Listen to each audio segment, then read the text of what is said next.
ভারত দেখলো এই দুই পাকিস্তান যদি এক হয়ে আমার বিরুদ্ধে লাগে, আমি তো যে কোনো মুহূর্তে ছাই খাই হয়ে যাব। যুদ্ধের সময় পাকিস্তানে আশ্রয় নিছে, সন্তান বউ বাচ্চা সব ভারতে থাকলো।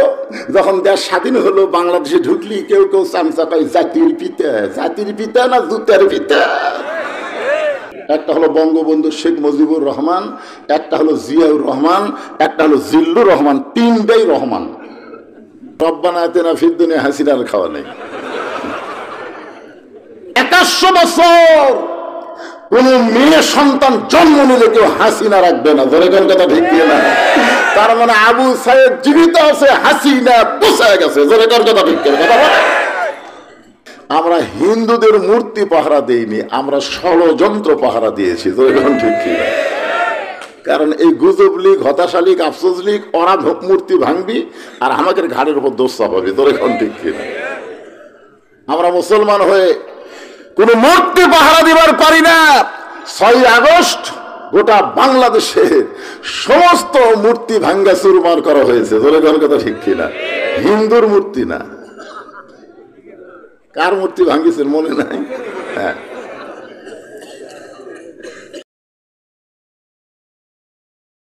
আসসালামু আলাইকুম ওয়া রাহমাতুল্লাহি ওয়া বারাকাতুহু। আলহামদুলিল্লাহি নাহমাদুহু ওয়া নাস্তাঈনুহু ওয়া নাস্তাগফিরুহু ওয়া নু'মিনু বিহি ওয়া নাতাওয়াক্কালু আলাইহি ونعوذ بالله من شرور أنفسنا ومن سيئات أعمالنا من يهدي الله فلا مضل له ومن يضلله فلا هادي له। সকলে জবান খুলে বলেন আশহাদু আল্লা ইলাহা ইল্লাল্লাহু ওয়াহদাহু লা শারীকা লাহু ওয়া আশহাদু আন্না মুহাম্মাদান আবদুহু ওয়া রাসূলুহু الذي أرسل رسوله بالحق بشيرا ونذيرا وداعيا إلى الله بإذنه وسراجا منيرا. فقد قال الله تعالى في كلامه المجيد والفرقان الحميد. জবান খুলে সকলে পড়েন আউযু বিল্লাহি মিনাশ শাইতানির রাজিম বিসমিল্লাহির রহমানির রহিম। ইয়া আইয়ুহাল্লাযীনা আমানুত্তাকুল্লাহা وكونوا مع الصادقين. إن الله وملائكته يصلون على النبي يا أيها الذين آمنوا صلوا عليه وسلموا تسليما. اللهم صل على محمد اللهم صل على سيدنا محمد اللهم بارك على محمد مشرق حب محمد সকলে বলি সাল্লাল্লাহু আলাইহি ওয়াসাল্লাম मतलाए दीवानी मतलाए खुर्शीद इश्कास सीनाए सो जाने बलागल उला बि कमालिही कशाफत दुजा बि जमालिही हसनत जमीओ के सालिही सल्लो अलैहि व आलिही अल्लाहुम्मा आमीन। জান্নাতের বাগান থেকে জান্নাতি মানুষদেরকে নিয়ে আমি গুনাহগার তোমার রহমতের দরজায় দোখানা হাত তুলেছি আল্লাহ। হাসরের ময়দানে জব্বার আর কাহার নামে রূপ নিয়ে তুমি যখন বিচার শুরু করবে তোমার সামনে দাঁড়ায়া সমস্ত নবীরা নাফসি নাফসি বলে কাঁদতে থাকবে। এমন কঠিন অবস্থা হাসরে হবে, সেদিন সমস্ত নবী তার উম্মতকে ভুলে যাবে, শুধু বলবে আল্লাহ আমার কি হবে, আমার কি হবে। একমাত্র দরদি নবী শাফাতের কান্ডারি ইয়া রব্বি হাবলি উম্মতি বলে সেজদায় পড়ে যাবে। সেই কঠিন মুসিবতের সময় আজকের এই মাহফিলকে ওসিলা করে আমাদের সবাইকে রাসূলের উম্মতের কাতারে আল্লাহ কবুল করে নিও। সুবহান রাব্বিকা রাব্বিল ইজ্জাতি আম্মা ইয়াসিফুন ওয়া সালামুন আলাল মুরসালিন আলহামদুলিল্লাহি রাব্বিল আলামিন। লা ইলাহা ইল্লাল্লাহ। আল্লাহর জিকির করতে কোনো শরম নাই, জবান খুলে লা ইলাহা ইল্লাল্লাহ। চাঁদ সূরজ আর গ্রহ তারা আল্লাহ নামের পাগল পারা। চাঁদ সূরজ আর গ্রহ তারা আল্লাহ নামের পাগল পারা। আমার আল্লাহ নামের এতই দয়া, আল্লাহ নামের এতই মায়া, লুকিয়ে রাখছেন হে আল্লাহ জোরে লা ইলাহা ইল্লাল্লাহ।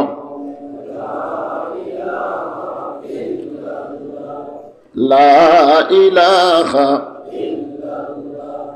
লা ইলাহা ইল্লাল্লাহ।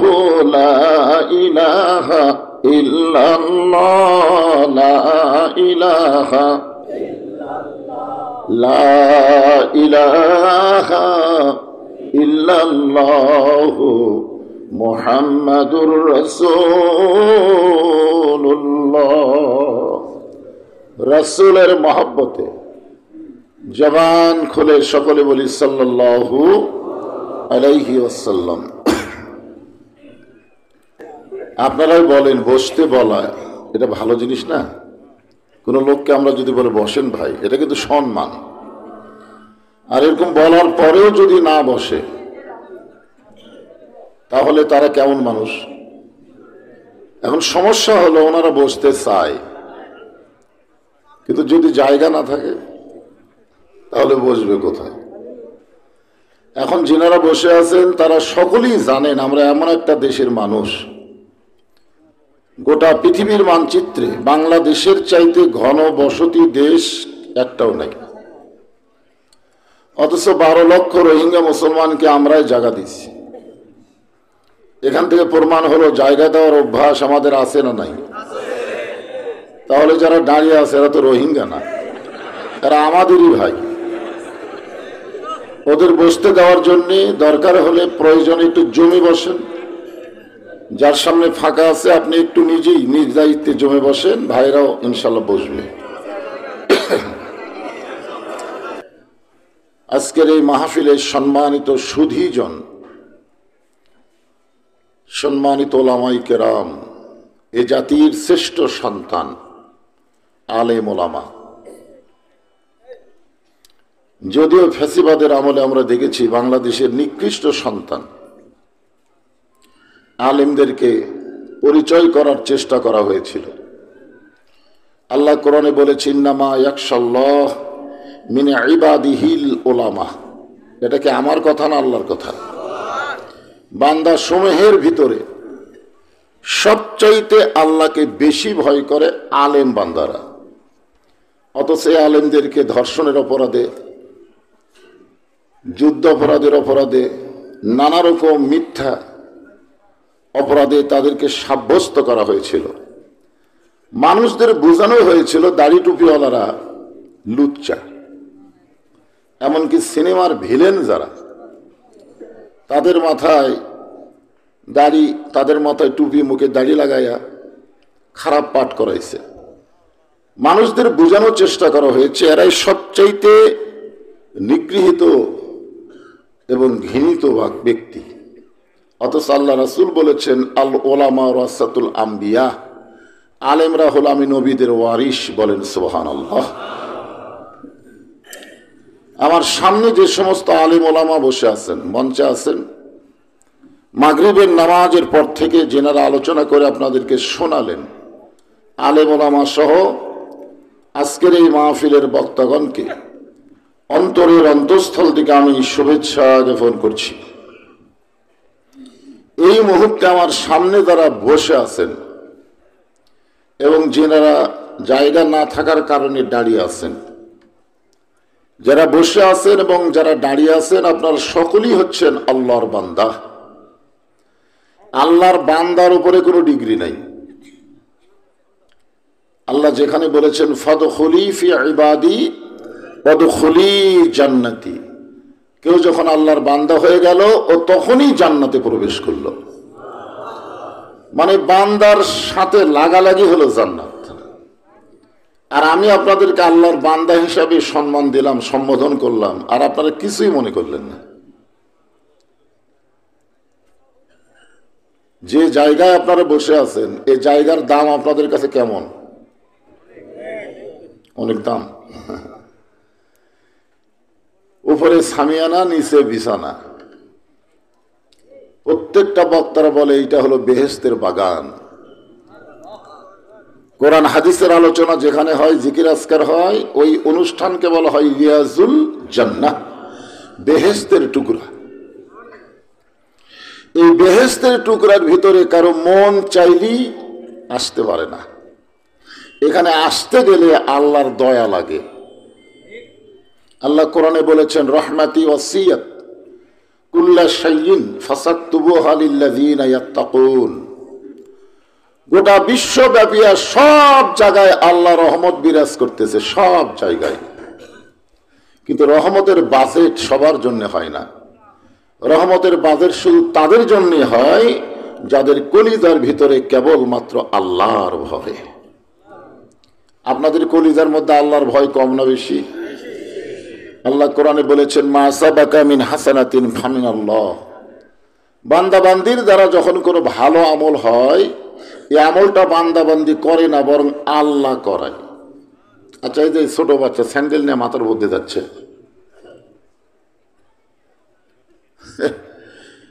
আসলে এগুলো ছোট ছোট বাচ্চাদের সামাল দেওয়া আপনাদের দায়িত্ব। কারণ এরা অধিকাংশ বাচ্চারাই হলো সিজার করা। ধরে কোন কি করা? আর সিজার করা বাচ্চারা অস্থির হয়, অস্থির, কোনো জায়গায় বেশিক্ষণ থাকতে পারে না। আমরা যারা টেজের উপরে আছি সবাই হলাম সময় মতো, এখানে সময়ের আগে আমরা কেউ আসিনি, এই যে কয়জন বসে আছি, সময় মতো আমাদের মা আমাদের প্রসব করছে, যখন ঠিক কিনা, সময় মতো, সময় হয়ে গেছে, আর পেটের মধ্যে থাকার সময় নাই, বার হয়েছি। আর এই সিজার করাগুলো এরা সময়ের আগেই পেট কাটে এদের বার করা লাগছে। বার করার পরে দেখে এরা ঘুমের মধ্যে আছে, তখন পাও ধরে একটা ঘুরানি দেয়, ওই ঘুরানিতে মাথাতে একটা ঝাঁকি খায়, ওই ঝাঁকিতে বাচ্চাগুলো অস্থির হয়। ওরা যদি মাঝখানে বসে দেখবেন কিছুক্ষণ পরে লাফ দিয়ে উঠবে, অস্থির। মোবাইল না দিলে এরা ভাত খায় না, মোবাইল না দেখলে এদের কান্নাও থামে না, জোরে কোন ঠিক কিনা। এরা হলো সিজার করা, জোরে কোন কি করা। হ্যাঁ, যারা আলোচনা শুরু না করতে স্যান্ডেল মাথার মধ্যে নিয়ে যাচ্ছে। আপনারা বলেন তো, পায়ের স্যান্ডেলের দাম বেশি না মাথার দাম বেশি? তো ওই বাচ্চা স্যান্ডেল মাথার মধ্যে নিয়ে গেল, আপনারা কিছুই বললেন না।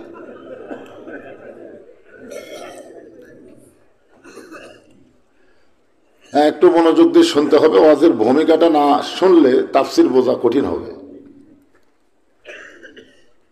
তো যে কথা বলতেছিলাম যে আল্লাহ তাআলা আমাদেরকে এখানে নিজের ইচ্ছাই দয়া করে এই জান্নাতের বাগানে তৌফিক দিয়েছেন।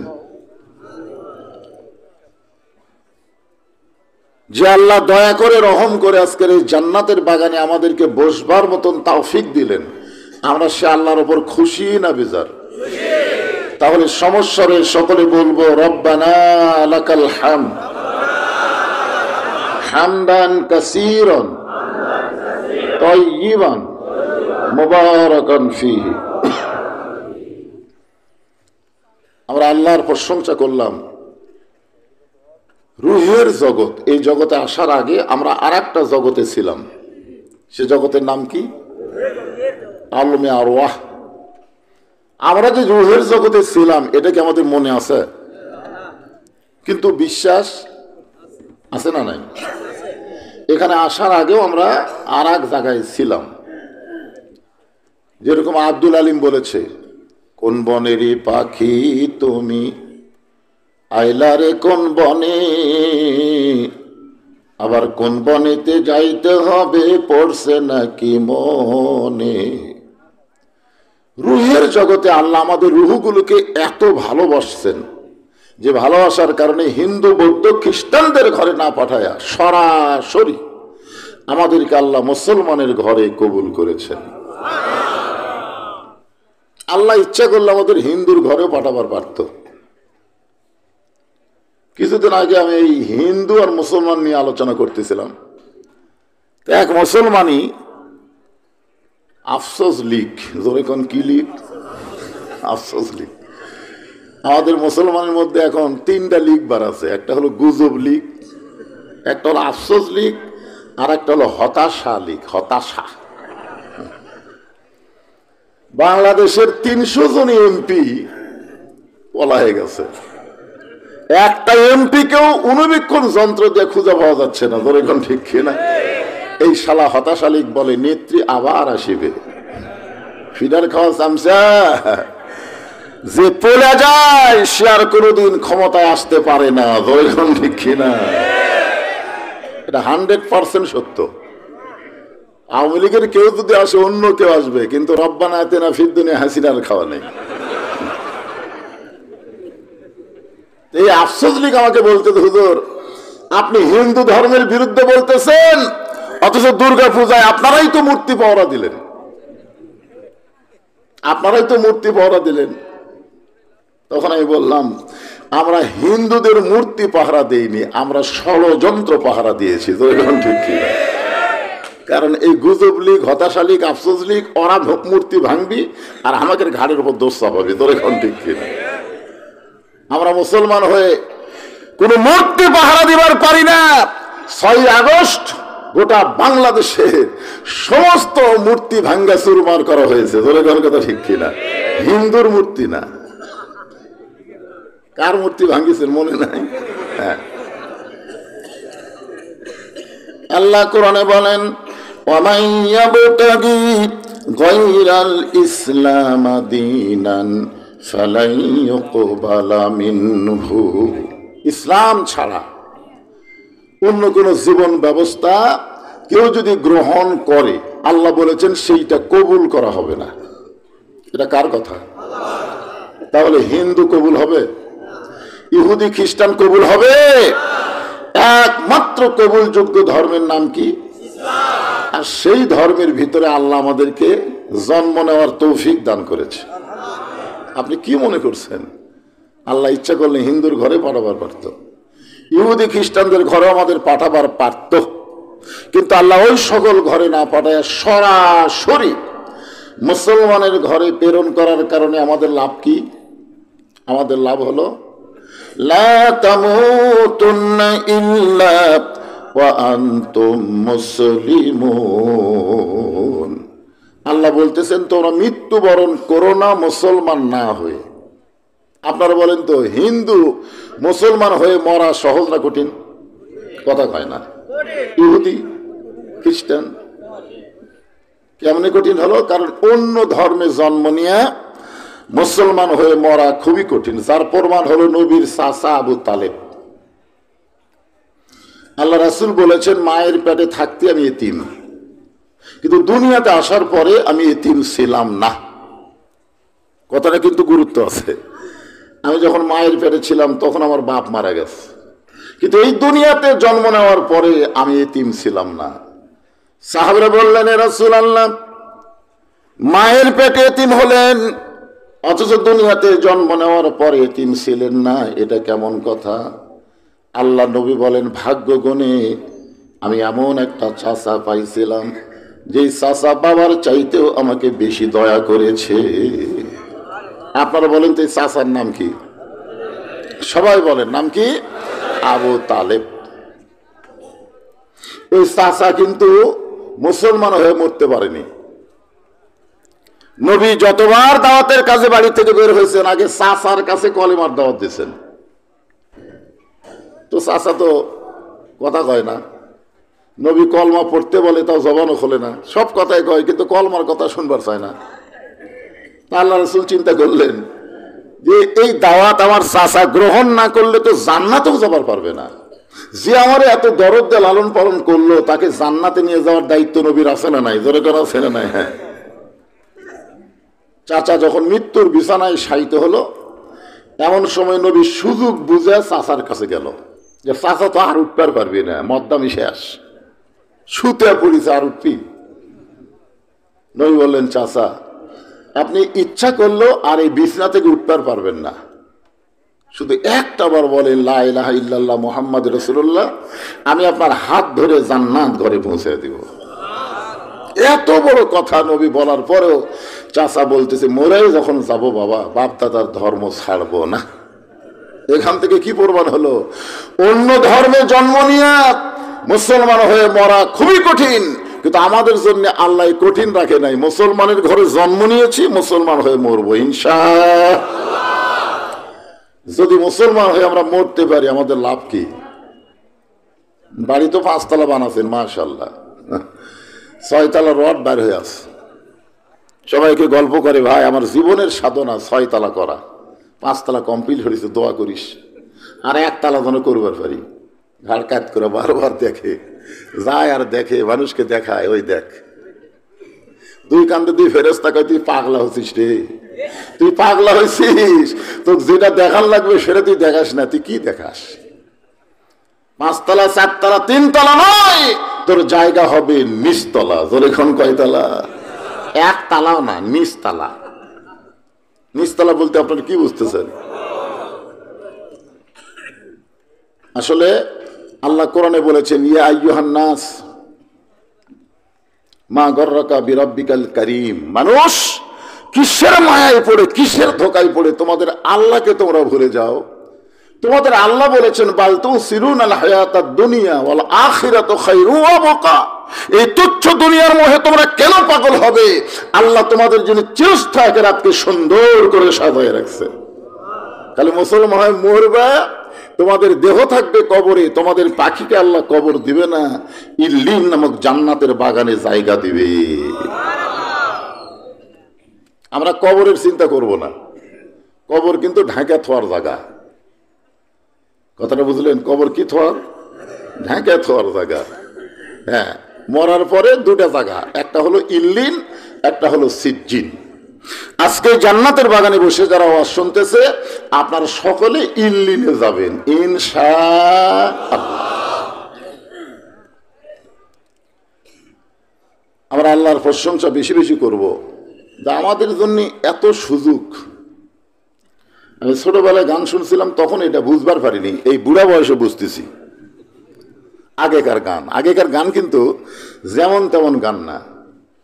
আছেন আমার মুক্তার, আছেন আমার ব্যারিস্টার, শেষ বিচারের হাইকোর্টেতে তিনি আমায় করবেন পার, আমি পাপী তিনি জামিনদার। আমি পাপী তিনি, এই তিনি কে? আল্লাহ না, কে চিল্লা কয় আল্লাহ? আমিও আগে তাই মনে করছিলাম আল্লাহ, কিন্তু বুড়া বয়সে দেখতেছে আল্লাহ লয় রে। আল্লাহ হাকিম হয়ে আমাদেরকে আসামি বানায় বিচার শুরু করবেন। ওই সময় আমাদের নবী উকিল হয়ে, ব্যারিস্টার হয়ে আল্লাহর কাছে আমাদের ব্যাপারে জেরা করে, আমাদের সুপারিশ করে জান্নাতে পৌঁছে দিবে। কত বড় ভাগ্য! মুসলমানের ঘরে জন্ম নিলাম, বিশ্বনবীর উম্মত হলাম। আমাদের ভাগ্য ভালো না খারাপ? আর একটা জিনিস, এই যে পবিত্র কোরআন, এই কোরআন আল্লাহ নির্ভেজাল একটা কিতাব, আমাদেরকে হেদায়েত স্বরূপ আল্লাহ দিয়ে দিল, যার মধ্যে কোনো সন্দেহ নাই।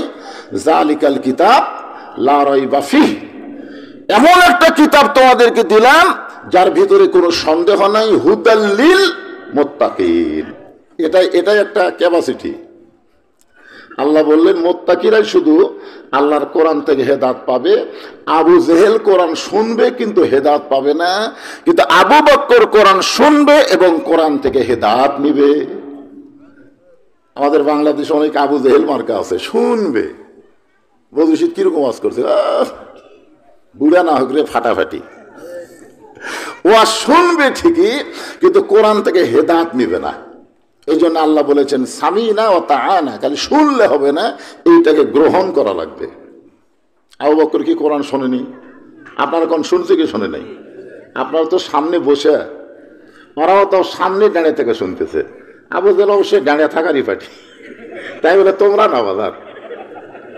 আবু জেহেল পিছনে, নবী কোরআন পড়তেছে ঘরে, আর উনি দাঁড়িয়ে আছে পিছনে, আর এরা দাঁড়িয়ে আছে সামনে। জায়গা পায় না, কি করবে? সারা রাত, সুবহানাল্লাহ বলেন, সারা রাত দাঁড়িয়ে দাঁড়িয়ে কোরআন তেলাওয়াত শুনছে। সকালবেলা গিয়ে মিটিং এর মধ্যে বলতেছে, এত সুন্দর কোরআনের বাণী, রাতটা কোন দিক দিয়ে গেল আমি বুঝবারই পারিনি। সুবহানাল্লাহ বলেন না? আপনার বলুন তো, আবু জেহেল কি কোরআনের বিরুদ্ধে গেছে? কি বলছে? এত সুন্দর কোরআনের বাণী, রাতটা কোন দিক দিয়ে গেল আমি বুঝবারই পারিনি। তার মানে কোরআন শুনতে এত ভালো লাগছে, দাঁড়ায় দাঁড়ায় রাতটা চলে গেছে, তারপরও সে বুঝবার পারে নাই। আবু সুফিয়ান বলে, নেতা, যে কোরআন শুনতে এত ভালো লাগলো, রাত কোন দিক থেকে গেল বোঝা যায় না, সেই কোরআন গ্রহণ করলে অসুবিধা কি? শুনলেই যদি এত মজা, তাহলে সেইটা ধরলে অসুবিধা কি? ধরবে গেলেই তো বিপদ। আল্লাহ কোরআনে বলেছে, লা ইয়ামুসুহু ইল্লাল মুতাহহারুন, ততক্ষণ পর্যন্ত ধরা তো দূরের কথা, কোরআন স্পর্শই করতে পারবা না যতক্ষণ তুমি পবিত্র না হবে। এটা এমন একটা কিতাব যেটা ধরবার গেলে কি হওয়া লাগবে? কথা কয় না কেন? কি হওয়া লাগবে? বাংলাদেশের গরিবের সন্তানেরা পবিত্র হলো, ধনীর সন্তান হবার চান্স পেল না। আজকে যে কয়টার মাথার পাগড়ি দেওয়া হলো, আপনারা বলেন তো এর মধ্যে ধনী কয়টা? সব জাগির খাওয়া, জরিখন কি খাওয়া? আরে সমস্যা, এই গরিব ফ্যাক্টরি থেকে আমরা বক্তা হচ্ছি। আমরা হক কথা বলবার গেলে চারিদিকে তাকাই, কারণ ফেতরা খাওয়া, চামড়া খাওয়া, দান খাওয়া, জরিখন কি খাওয়া, এগুলা খাইয়া খাইয়া হুজুর হচ্ছি। এখন ওয়াজ করবার গেলে চারিদিকে তাকান লাগে। আমার জাগিরদার ঘুষ খায়, আমার জাগিরদার সুদ খায়। এখন জাগিরদারের বিরুদ্ধে তো ওয়াজ করার চান্স নাই, যে আমার বাড়িতে খেয়ে হুজুর হইল, এখন আমার বিরুদ্ধে ফতুয়া মারতেছিস। আজকে মিথ্যা শিক্ষা যেগুলো বিদ্যালয়ে দেওয়া হয়, একটা বিদ্যালয়ে ছায়া চিন্তায় চলানো হয় না, সরকারি টাকা দিয়ে চলে। জোরে গান কথা ঠিক কি না? আর এই মাদ্রাসাগুলো চলে আপনাদের দান সদকা দিয়ে। কোরআনের ভাগ্য বাংলাদেশে কত খারাপ, যে গরিব গুলা সব হাফেজ হলো, ধনীগুলা সব কেজি স্কুলত গেল। ভাগ্য খারাপ না? ইসলাম প্রচার হয়েছে গরিব দিয়া। জোরে কোন কথা ঠিক কিনা? একটু মনোযোগ দিয়ে শুনবেন। আল্লাহ কোরআনকে লক্ষ্য করে বললেন, ইন্নামাল মুমিনুনা আল্লাযীনা ইযা যুকিরাল্লাহু ওয়াজিলাত কুলুবুহুম ওয়া ইযা তুলিয়াত আলাইহিম আয়াতুহু জাদাতুহুম ঈমানা ওয়া আলা রাব্বিহিম ইয়াতাওয়াক্কালুন। আল্লাহু আকবার। আবু জেহেল বলতেছে, আবু সুফিয়ান, এই কোরআনকে যদি গ্রহণ করি, এই কোরআনকে যদি হাত দিয়ে ধরি, তাহলে তোর আমার নেতৃত্ব চলবি না। আজকে বাংলাদেশে যারা আবু জেহেলের মতন নেতা, তারা কোরআনের আন্দোলন, কোরআনের রাষ্ট্র বাংলাদেশে চলুক, এইটা কখনোই তারা কামনা করবে না। জোরে কোন কথা ঠিক না? সেটা আওয়ামী লীগের মধ্যেও আছে, বিএনপির মধ্যেও আছে। সমস্যা এই জায়গায়। ঠাকুরগাঁয়ে আমির হামজা ঢোকা নিষেধ করে দিল। গতকাল দেখছেন, ঠাকুরগাঁয়ে আমির হামজা ঢুকতে পারবে না। হায় হায়, এরা ক্ষমতা না পায় এর কিন্তু মোশান হসে ভাই। এরা ক্ষমতা পালে কি যে করবি। আওয়ামী লীগ তাও অ্যাঙ্গেলে বারবার দিছে, এরা হয়তো উঠতে দিবি না। কথা ঠিক।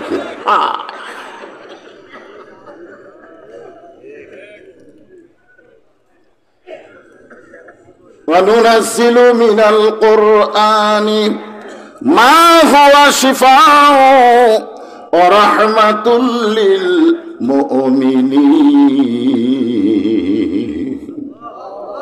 এর বাংলা অর্থ হলো সব সমস্যার সমাধান দিতে পারে আল কোরআন। কি সবাই স্লোগান দিতে রাজি আছেন? সব সমস্যার সমাধান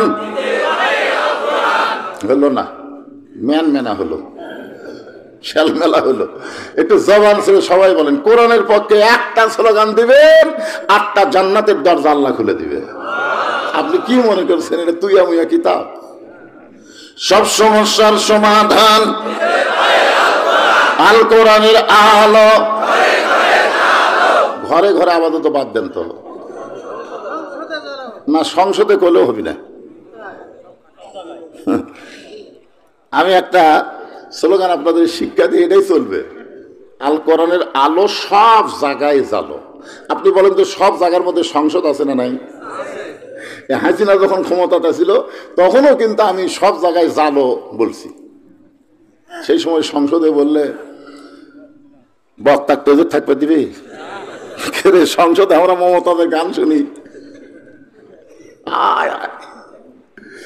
এক শালাও ভোট পাইনি। দিনের ভোট রাতে সংসদের যায়, এদিকে যা মোশান হচ্ছিল ভাই। যেরকম কথা ঠিক। আর এই 24 সালে নির্বাচন দিল ড্যাম। নির্বাচনের নামই হলো ড্যামি। আপনারা বলেন তো, ড্যাম চলবে? কথা কন না কেন, ড্যাম চলবে? গান বাজনা সংসদ পরিপূর্ণ করলো। আগামীতে সংসদে আমরা কোন জালেমকে পাঠাবো না, সবাই ভালো মানুষকে সংসদে পাঠাবার চাই। জোরে গান বলে ঠিক কিনা? এই জন্য একটা স্লোগান দেন, আপাতত শুরু হোক। আল কোরআনের আলো সব জায়গায় জ্বালো। আল কোরআনের আলো, কোরআন হাদিস যেখানে, দুনিয়ার মুসলমান লিল্লাহি তাকবীর। আজকের আলোচনা কিন্তু লম্বা হবে না, ছোট্ট একটা আয়াত। ইয়া আইয়ুহাল্লাযীনা আমানুত্তাকুল্লাহা ওয়া কুনু মাস-সাদিকিন। এই আয়াতের উপরে আলোচনা। আল্লাহ ইমানদারকে লক্ষ্য করে বলতেছেন, তোমাদের কলিজার মধ্যে যদি আল্লাহর ভয় সবসময় রাখতে চাও, তাহলে জাত তার দল করলে হবে না, জাত তার সাথী হলে হবে না, সদিকিন সত্যবাদীদের দল করা লাগবে, সদিকিন সত্যবাদীদের সাথী হওয়া লাগবে। এ কথা কার? এখন জাত তার দলের যা যোগ দিবেন, একটা কথা সত্যি কয় না, খালি মিথ্যা কথা কয়। আছে না নাই? আজান হচ্ছে, আজান হচ্ছে, নেতা বক্তব্যের সময় আজান হচ্ছে, আমরা দেখলাম নেতার ভুরু কালো হয়ে গেছে। মানে আজান শুনলে আর ভুরু কালো হয়ে যায়, কিরে আমরা বক্তব্য দেবো, মিটিং করবো, এর মধ্যে আজান। যারা আল্লাহর আজানকে সহ্য করতে পারে না, এরা ক্ষমতার চেয়ারে গেলে নামাজ দিনের কোন আইন করবে না। জোরে গান কথা ঠিক কিনা? অথচ আল্লাহ কোরআনে বলেছেন, আল্লাযীনা ইম্মাক্কান্নাহুম ফিল আরদ, মুসলমানের মধ্যে কাউকে যখন ক্ষমতা দেওয়া হবে, তার 1 নম্বর দায়িত্ব হলো আকামুস সালাত, নামাজ কায়েম করা, ওয়া আতাউজ যাকাত, যাকাত আদায় করা। জোরে গান কথা ঠিক কিনা? ওয়া নাহী আনিল মুনকার। একটু মনোযোগ দিয়ে শুনবেন। অকুনু মা'আস সাদিকিন ব্যাখ্যা করার আগে আমাদের সম্পর্কে আগে আমরা শুনতে চাই। প্রথম কথা হলো, ইয়া আইয়ুহাল্লাযীনা আমানু, যারা আল্লাহকে বিশ্বাস স্থাপন করেছো, ইমানদারকে লক্ষ্য করে আল্লাহ বলতেছেন। আমরা এখানে যারা বসে আছি সবাই আল্লাহকে বিশ্বাস করি, করেন না? কেমনে করেন?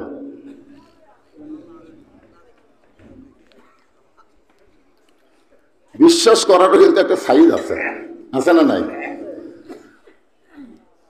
সাহাবীরা বললেন, ইয়া রাসূলুল্লাহ, ঈমান সম্পর্কে, যে আল্লাহকে বিশ্বাস সম্পর্কে আমরা আপনার কাছে একটু ভালোভাবে জানতে চাই, কারণ এটাই যখন 1 নম্বর। আপনি বলেন তো, ঈমান যদি না থাকে আপনি যত আমল করেন কবুল হবে? আল্লাহ রাসূল বললেন, ইকরার বিল লিসান তাসদীকু বিল জানান আমল বিল আরকান, এরই নাম হলো ঈমান। খুব খেয়াল করবেন, এখানে 3টা কথা বলার পরেই আত্তাকুল্লাহর উপর আসতেছি।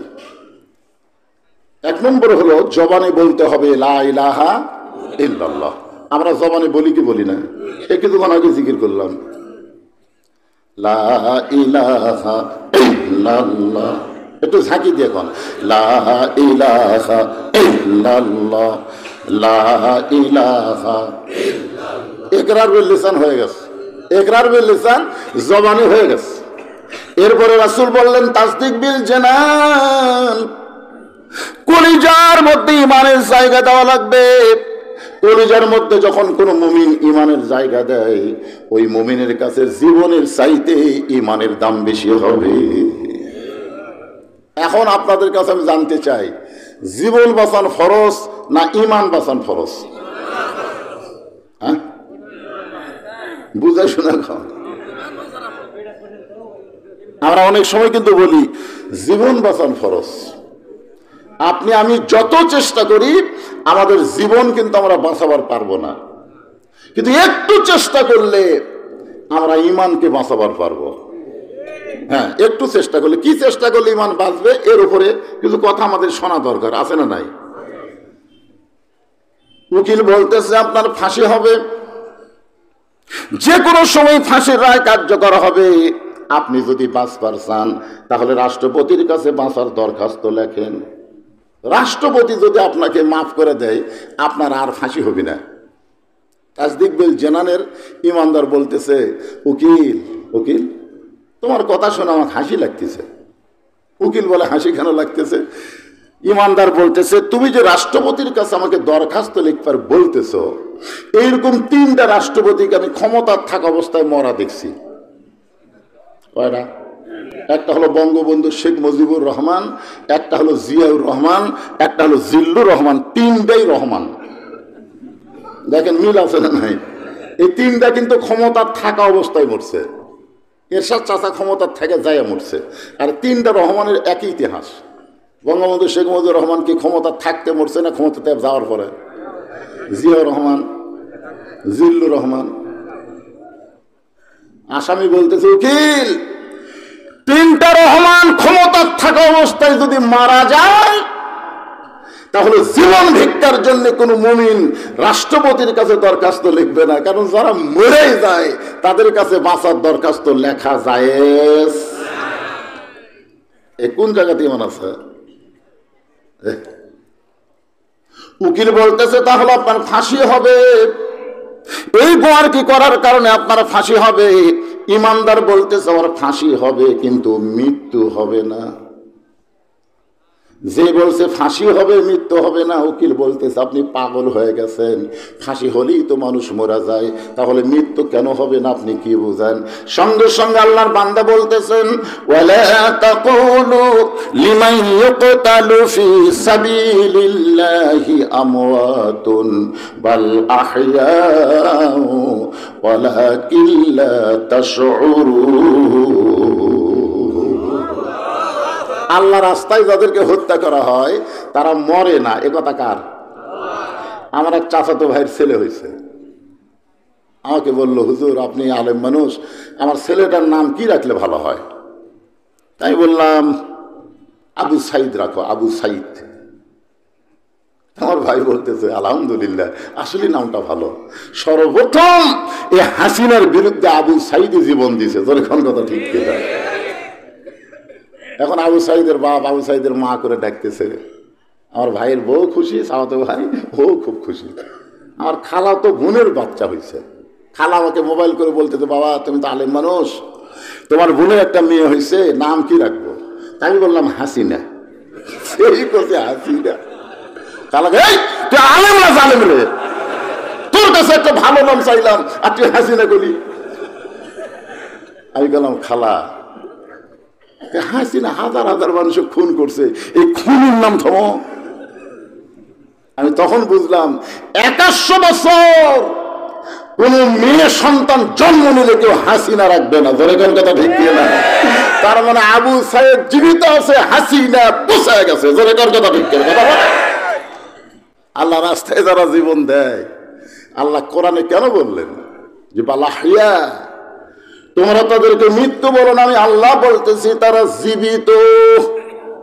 তাসদিক বিল জানান, কলিজার মধ্যে যখন ইমানের জায়গা হবে ওই মানুষটা অন্যায়ের বিরুদ্ধে লাগবে, অন্যায়ের সঙ্গে আপোষ করবে না। আপনারা সত্যি করে বলেন, আগামীতে বাংলাদেশে যদি কোনো অন্যায় কেউ করতে চায় আপনারা কি আপোষ করবেন? জীবন বাঁচান ফরজ নাকি? আপোষ করা মানে তো জীবন বাঁচানো ফরজ। গন্ডগোল করে মরবো কেন? আমার এক দাদা ছিল, স্বাধীনতার বছরকে বলতো 71 সালকে বলতো গন্ডগোলের বছর।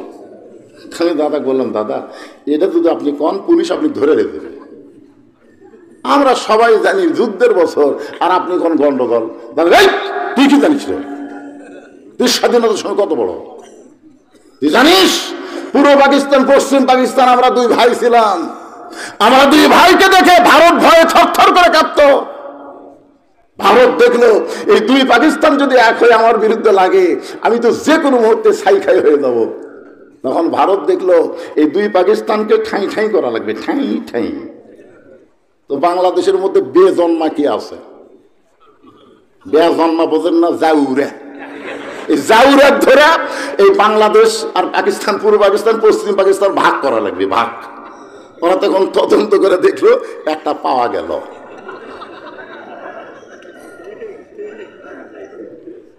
পাওয়া গেছে যুদ্ধের সময় পাকিস্তানে আশ্রয় নিছে, সন্তান বউ বাচ্চা সব ভারতে থাকলো। যখন দেশ স্বাধীন হলো বাংলাদেশে ঢুকলি কেউ কেউ চামচা পাই জাতির পিতা, জাতির পিতা না জুতার পিতা? মুসলমান আল্লাহ কোরআনে বলেন মিল্লাতা আবিকুম ইব্রাহিম ওয়া সাম্মাকুমুল মুসলিমিন। ইমানের দাবি, ইমানের দাবি। মুসলমান যারা হবে বিশ্বাস করবে তাদের জাতির পিতা হলো হযরত ইব্রাহিম। জোরে বলেন নাম কি? হুয়া সাম্মাকুমুল মুসলিমিন, তিনি আমাদের নাম রেখেছে মুসলমান। ইমানদারের একটু খেয়াল করবেন, তাসদিক বিল জানান, কলিজার মধ্যে যখন ইমান আসবে কোনো বাতিলের সঙ্গে সে আপোষ করবে না, বরং জীবন দিবে, ইমান হারা হবে না। আসেন 3 নম্বর হলো আমল বিল আরকান। আমল বিল আরকান, ইমান অনুযায়ী আমল করা লাগবে। আপনার বলেন তো বর্তমানে বাংলাদেশে ইমান অনুযায়ী আমরা আমল করতে পারতেছি? কথা কয় না, পারতেছেন? আপনি মসজিদের সামনে কাতারে নামাজ পড়বেন, নিয়ত আপনার ভালো না খারাপ? খুবই সুন্দর নিয়ত। সামনে কাতার আপনি নামাজ পড়বেন, বাড়ির থেকে উজু করে আপনি মসজিদে যাচ্ছেন, 100 গজ দূরে মসজিদ, সুবহানাল্লাহ আলহামদুলিল্লাহ, সুবহানাল্লাহ আলহামদুলিল্লাহ, সামনে কাতারা নিয়ত করছেন, কিন্তু রাস্তার মধ্যে 100 গজ জাতি দুটা ব্রয়লার মুরগি, বলছেন, দুইটা বেপর্দা মেয়ে মানুষ আপনার 2 চোখত পড়িছে, ওরা মরে গেলে 5 খবর, ওদের খাটলে আবার চাদর দিয়ে ঢাকবি। ফেরেশতা কয় আল্লাহ এই মেয়াজের এক চাদর দিয়ে ঢাকছে, এই তোর বাইসে আইছিল, গোটা পাড়া ঘুরিছে, পাড়ার সব লোক একসনে, মেয়ে তোর চিনে, এই যে পাড়ার মধ্যে ফেরওয়ালা ওরাও চিনে, মেয়ে তোর এসে কয় এটা কার বউ রে, কয় এটা কার বউ রে, একটা ফকির কয় এটা কার বউ রে, মানে তাই দেখে, তাই একটা করে ঢুকিয়েছি, মরিছে 5 কাপড় দিয়ে আর চাদর দিয়ে ঢেকে থসে। ফেরেশতা কয় আল্লাহ বেঁচে থাকতে গোটা পাড়া ঘুরিছে, মরার পরে এইরকম পর্দা খেন। আল্লাহ কয় দেশের নাম বাংলাদেশ রে, ওই দেশের নাম হলো বাংলাদেশ, তারা বাঁচতে পর্দা করে না, মরার পরে করে রে, মরার পরে করে।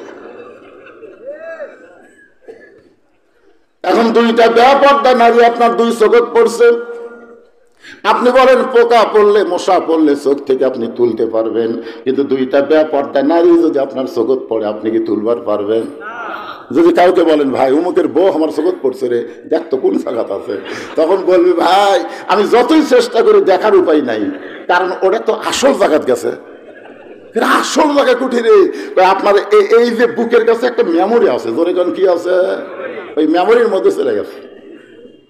এখন সামনে কাতারে গিয়ে নিয়ত করতেছে ইলা জিহাতিল কাবাতিশ শরীফাত, আল্লাহু আকবার, মুখ আছে কাবার দিকে, চোখ আছে সেজদার দিকে, মন খালি বলতেছে রাস্তাত কি দেখলু রে। আপনারা বলেন নামাজ হবে? বলেন হবে? তাহলে মসজিদ আপনি সামনে কাতারে নামাজ পড়তে চান, রাস্তার মধ্যে বেপর্দা নারী থাকলে আপনি নামাজ পড়তে পারবেন না। এখন বেপর্দা নারী মুক্ত বাংলাদেশ গড়বার গেলে আমার আল্লাহর কোরআনের সমাজ লাগবে, ধরে কোন ঠিক কিনা? অকরনা ফি বুয়ুতিকুন্না ওয়ালা তাবাররাজনা তাবাররুজাল জাহিলিয়াতিল উলা। আমল বিল আরকানকে যদি আপনারা গ্রহণ করতে চান, তাহলে আল্লাহর কোরআনের বিকল্প কোনো রাস্তা নাই। সবাই বলেন বিকল্প কোনো রাস্তা নাই। যতই চেষ্টা করেন কোরআন অনুযায়ী যে মুসলমানের রাষ্ট্র গঠন না হয়, সেই ঈমান অনুযায়ী আমল করতে পারবে না। ঈমান অনুযায়ী আমল করতে গেলে 1 নম্বর আমল হচ্ছে নামাজ। লা সালাতা লা ঈমানা, যার নামাজ নাই তার ঈমান নাই। এখন আপনারা সত্যি করে বলেন তো, এই মাহফিলে যত লোক আপনারা বসে আছেন, খাড়া হয়ে আছেন, সবাই কি মাগরিব এশা নামাজ পড়ছেন? কে টানা করলো না? কে করলো রে?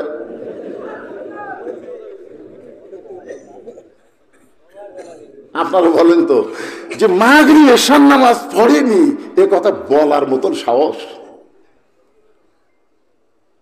যারা নামাজ পড়েন আমি তাদের বিবেককে, বিবেক সবচাইতে বড় আদালতের নাম হলো বিবেক। বাংলাদেশের যেগুলো বিচারক আসলো, এই শালাকের বিবেক না থাকার কারণে ভালো মানুষ জেলত গেছে, খারাপ মানুষ জামিন পাচ্ছে। ধরে কোন কথা ঠিক? প্রত্যেকটা লোক কি বলছে, বিচারকের বিবেক নাই, তার মধ্যে শালা একটা মানকে ওই কলার পাতা শুয়ে থাকতে ধরা পড়ছে, এইরকম দেখেনি? যাই আর গলা ধরছে, ওই জানেই না যে বিচারক। ওই ফকির তুই কে রে? আমার নাম হলো শামসুদ্দিন মানিক।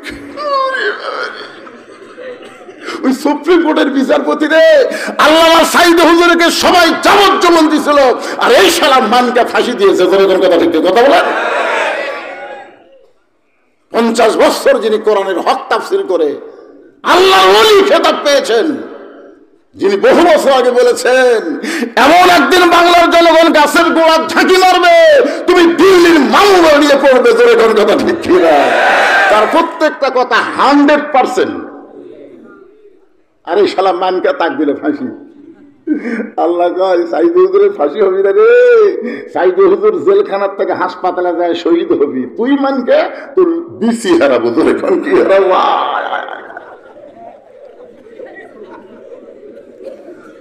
এই জন্য সকলে পড়েন তো ইজ্জমান তাসা, পড়েন কোরআন আয়াত, তো ইজ্জমান তাসা ওয়া তুযিল্লু মান তাসা বিয়াদিকাল খায়র ইন্নাকা আলা কুল্লি শাইইন কাদির। সম্মান দেওয়ার মালিককে, অপমান করার মালিককে, ভালো মন্দর মালিককে, সমস্ত ক্ষমতার মালিককে। সাইদি হুজুরকে জেলখানায় বন্দি রেখেছিল। হাসিনা যদি কোনো সময় মনে করত সাইদিকে আমরা যুদ্ধ অপরাধী বানায়, ধর্ষণকারী বানাইয়া জেলখানায় দিলাম, ওর তো আর কোনো অবদান নাই, এর তো আর কোনো জনপ্রিয়তা নাই, এই মনে করি যে হাসিনা 15 দিনের জন্য সাইদি হুজুরকে ছেড়ে দিত, আপনারা বলেন তো বাংলাদেশের এমন কোন ময়দান কি পাওয়া যাইত যে জায়গায় মানুষের জায়গা হতো? হতো? হাসিনা জানে সব ভুয়া, মিথ্যা দোষ দিয়ে তাকে জেলখানাতে রাখা হয়েছে। তিনি সবসময় দোয়া করতে, আল্লাহ আমাকে শাহাদতের মৃত্যু দিও।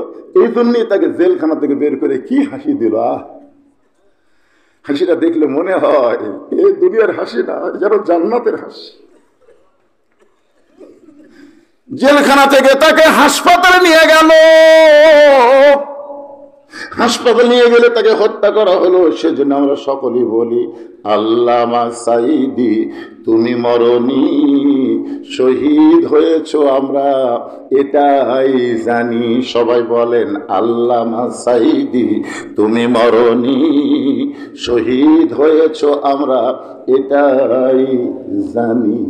সম্মান দেওয়ার মালিককে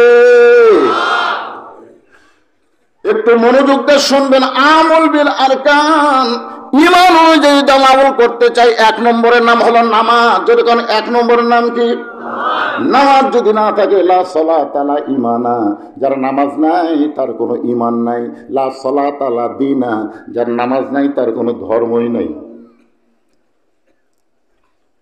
বাইনাল আবদি ওয়াল কুফরি তরকুস সালাত, মারাত্মক হাদিস বুখারী শরীফে। বান্দা এবং কাফের এই দুইটা পৃথক করতে গেলে যে জিনিসটা লাগবে তার নাম হলো নামাজ। যে নামাজ পড়ে সে আল্লাহর বান্দা, যে নামাজ পড়ে না সে হলো কাফের।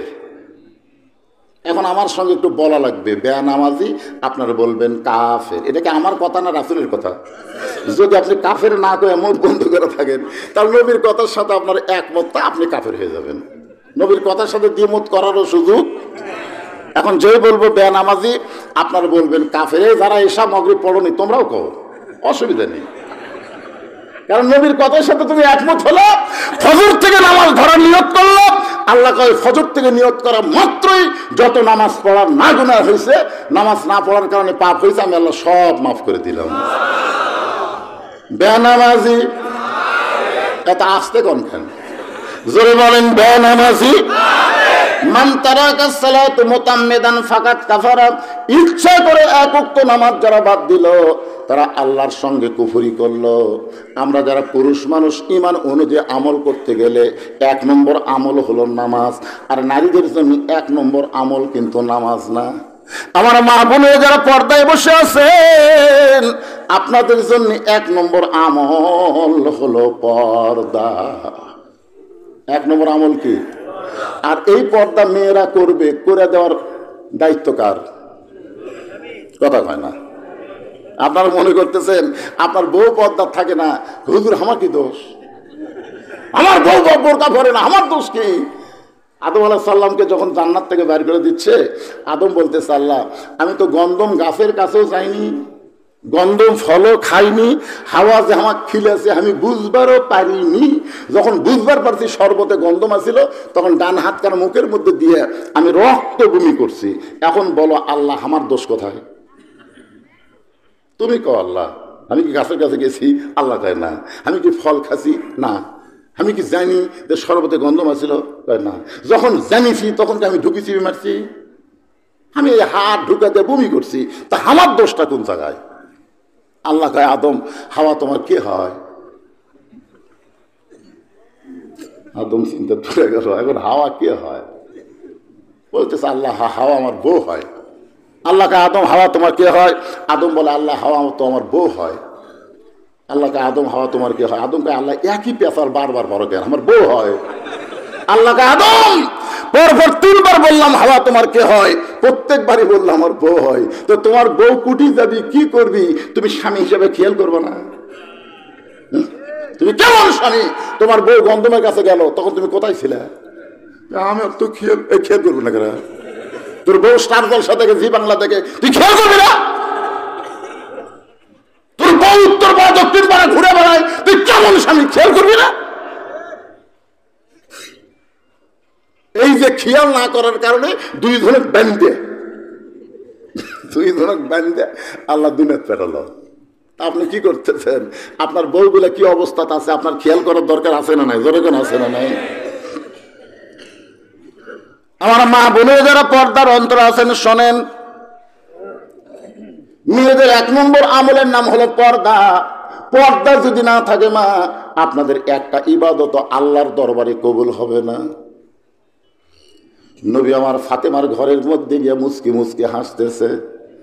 ফাতেমা বলে, বাবা কি জন্য হাসতেছেন? রাসূল বলে, ফাতেমা শুধুমাত্র পর্দা মানার কারণে আল্লাহ তোমাকে বিশাল একটা ডিগ্রি দিয়েছে। ফাতেমা বলে, বাবা কি ডিগ্রি আল্লাহ দিয়েছে? রাসূল বললেন, সাইয়্যিদাতুন নিসাই আহলিল জান্নাহ ফাতেমাতুজ জোহরা।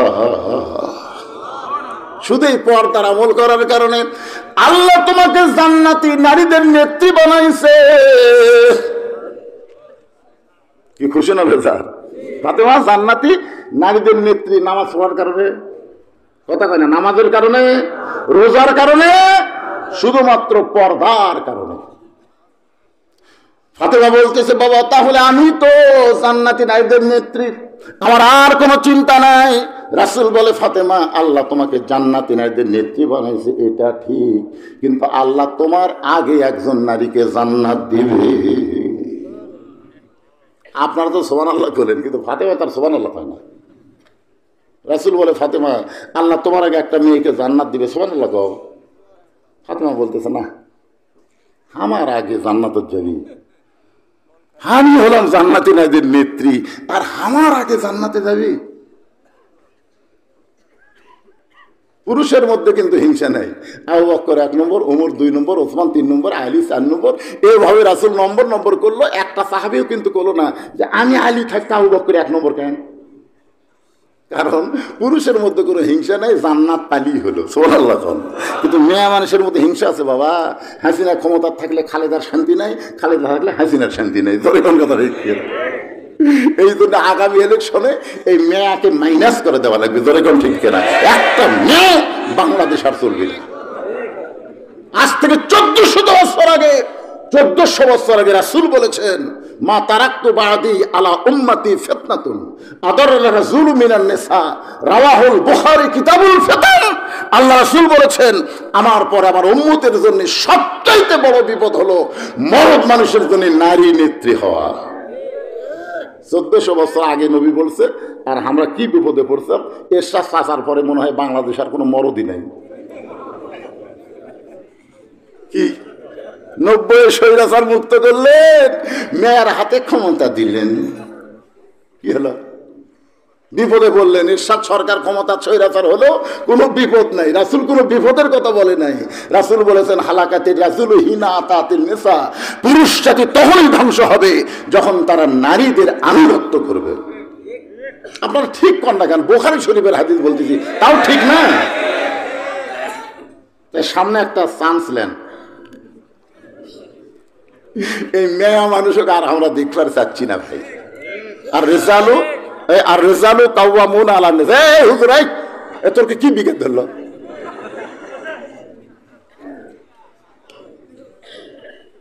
না, কথাগুলো কি আমি কোরআন হাদিসের বাইরে বলতেছি। এই 2টা হাদিস বললাম, একটা বুখারী শরীফ, একটা মুত্তাফাকুন আলা বুখারী মুসলিম শরীফের হাদিস। আর কোরআনে আল্লাহ বলতেছে, আর রিজালু কাওয়ামুনা আলা নিসা, পুরুষরা নারীদের উপরে থাকবে। আমাদের কতগুলো মেয়ে মানুষ মিছিল করে, নারী পুরুষের সমান অধিকার দিতে হবে, দিতে হবে। আমরা কতগুলো মরদ পিছন থেকে কই দিতে হবে, দিতে হবে। মেঘ দিতে সামনে, মরদ আছে পিছনে। আপনারা বলেন, নারী পুরুষ যদি সমান অধিকার পায়, আল্লাহর কোরআনের অমাননা হবে না? এটা বুঝাইতে যে আমি বলছি, পদ্মার চরে জ্বালানি বানাইছে চাটাইয়ের ঘর। হঠাৎ একদিন উঠছে ঝড়, দরজা বন্ধ করে ইন্নালিল্লাহ পড়তেছে আর দোয়া ইনুস পড়তেছে, দোয়া ইনুস। হাসিনাকে একজন কইছে বিপদে পড়ছেন, কি দোয়া পড়তেছে? হাসিনা বললে পড়বার গেলে খালি নাম মুখত আসে, এই জন্য এই দোয়া বাদ দিয়েছি, তোর বিপদ জীবনে যাবি না। লা ইলাহা ইল্লা আনতা সুবহানাকা ইন্নী কুনতু মিনাজ জালিমিন। তোর এখন ঠিক কিনা? স্বামী স্ত্রী দুইজন দোয়া ইনুস পড়তেছে, 1 ঘন্টা হয় ঝড় থামে না। স্বামী বলতেছে বিবি রে, আমার যে পেশাব লাগলো, আমি এখন কি করব? বউ বলতেছে দরজা খোলা যাবে না, ধুলাবালি এসে সব মাকে যাবে। স্বামী বলতেছে তাহলে ঘরের কোনাত করি। এত বড় মানুষ ঘরের কোনাত করলে ঘর থাকা যাবে? স্বামী বলতেছে কখন ঝড় থাকবে, আমার যে পেশাব লাগছে কি করব? বউ বলতেছে একটা কাম করেন, এতই জোরে যখন লাগছে আপনি আমার কান্দর চড়েন, কান্দর চড়া ওই চাটায় আপনার যন্ত্র মোতাবেক গোল করেন, করে ওই দিকটা আউট করেন। কি করবেন এখন? এখন বইয়ের কান্দর চড়ে স্বামী ছিদ্র করে ওই দিকটা যন্ত্র বার করে পেশাব করছে। 1 ঘন্টা হয় ঝড় থামে না। বউ বলতেছে আমারও তো লাগছে গো। স্বামী বলতেছে ছিদ্র তো করাই আছে, তাহলে কান্দর চড়বা আর মারবা। এবার স্বামীর কান্দে চড়ে পেশাব করে, একটা পেশাবও বাহিরে পড়ে না, সব বুকের মধ্যে পড়ে। স্বামী চিল্লাবে এই পেশাব করি কোথায়, পড়ে কোথায়? বউ বলে মরার স্বামী জানো না, সব জায়গায় সমান অধিকার চলে না। বলে কোন কথা ঠিক কিনা? মরদ গুলে সজাগ হন, সামনে আসছে শুভ দিন, চিন্তা ভাবনা করে নিন। ঠিক কিনা বলেন? কথা বলেন। যেই দলে মেয়ে মানুষ থাকবে ওই দলের আমরা, জোরে বলেন আমরা। এখন কে বেজার হলো? আমার আল্লাহ খুশি করবার যা, কেউ যদি বেজার হয় আমাকে অসুবিধা আছে? আমি 2টা হাদিস বলছি আর কোরআন থেকে আয়াত বললাম।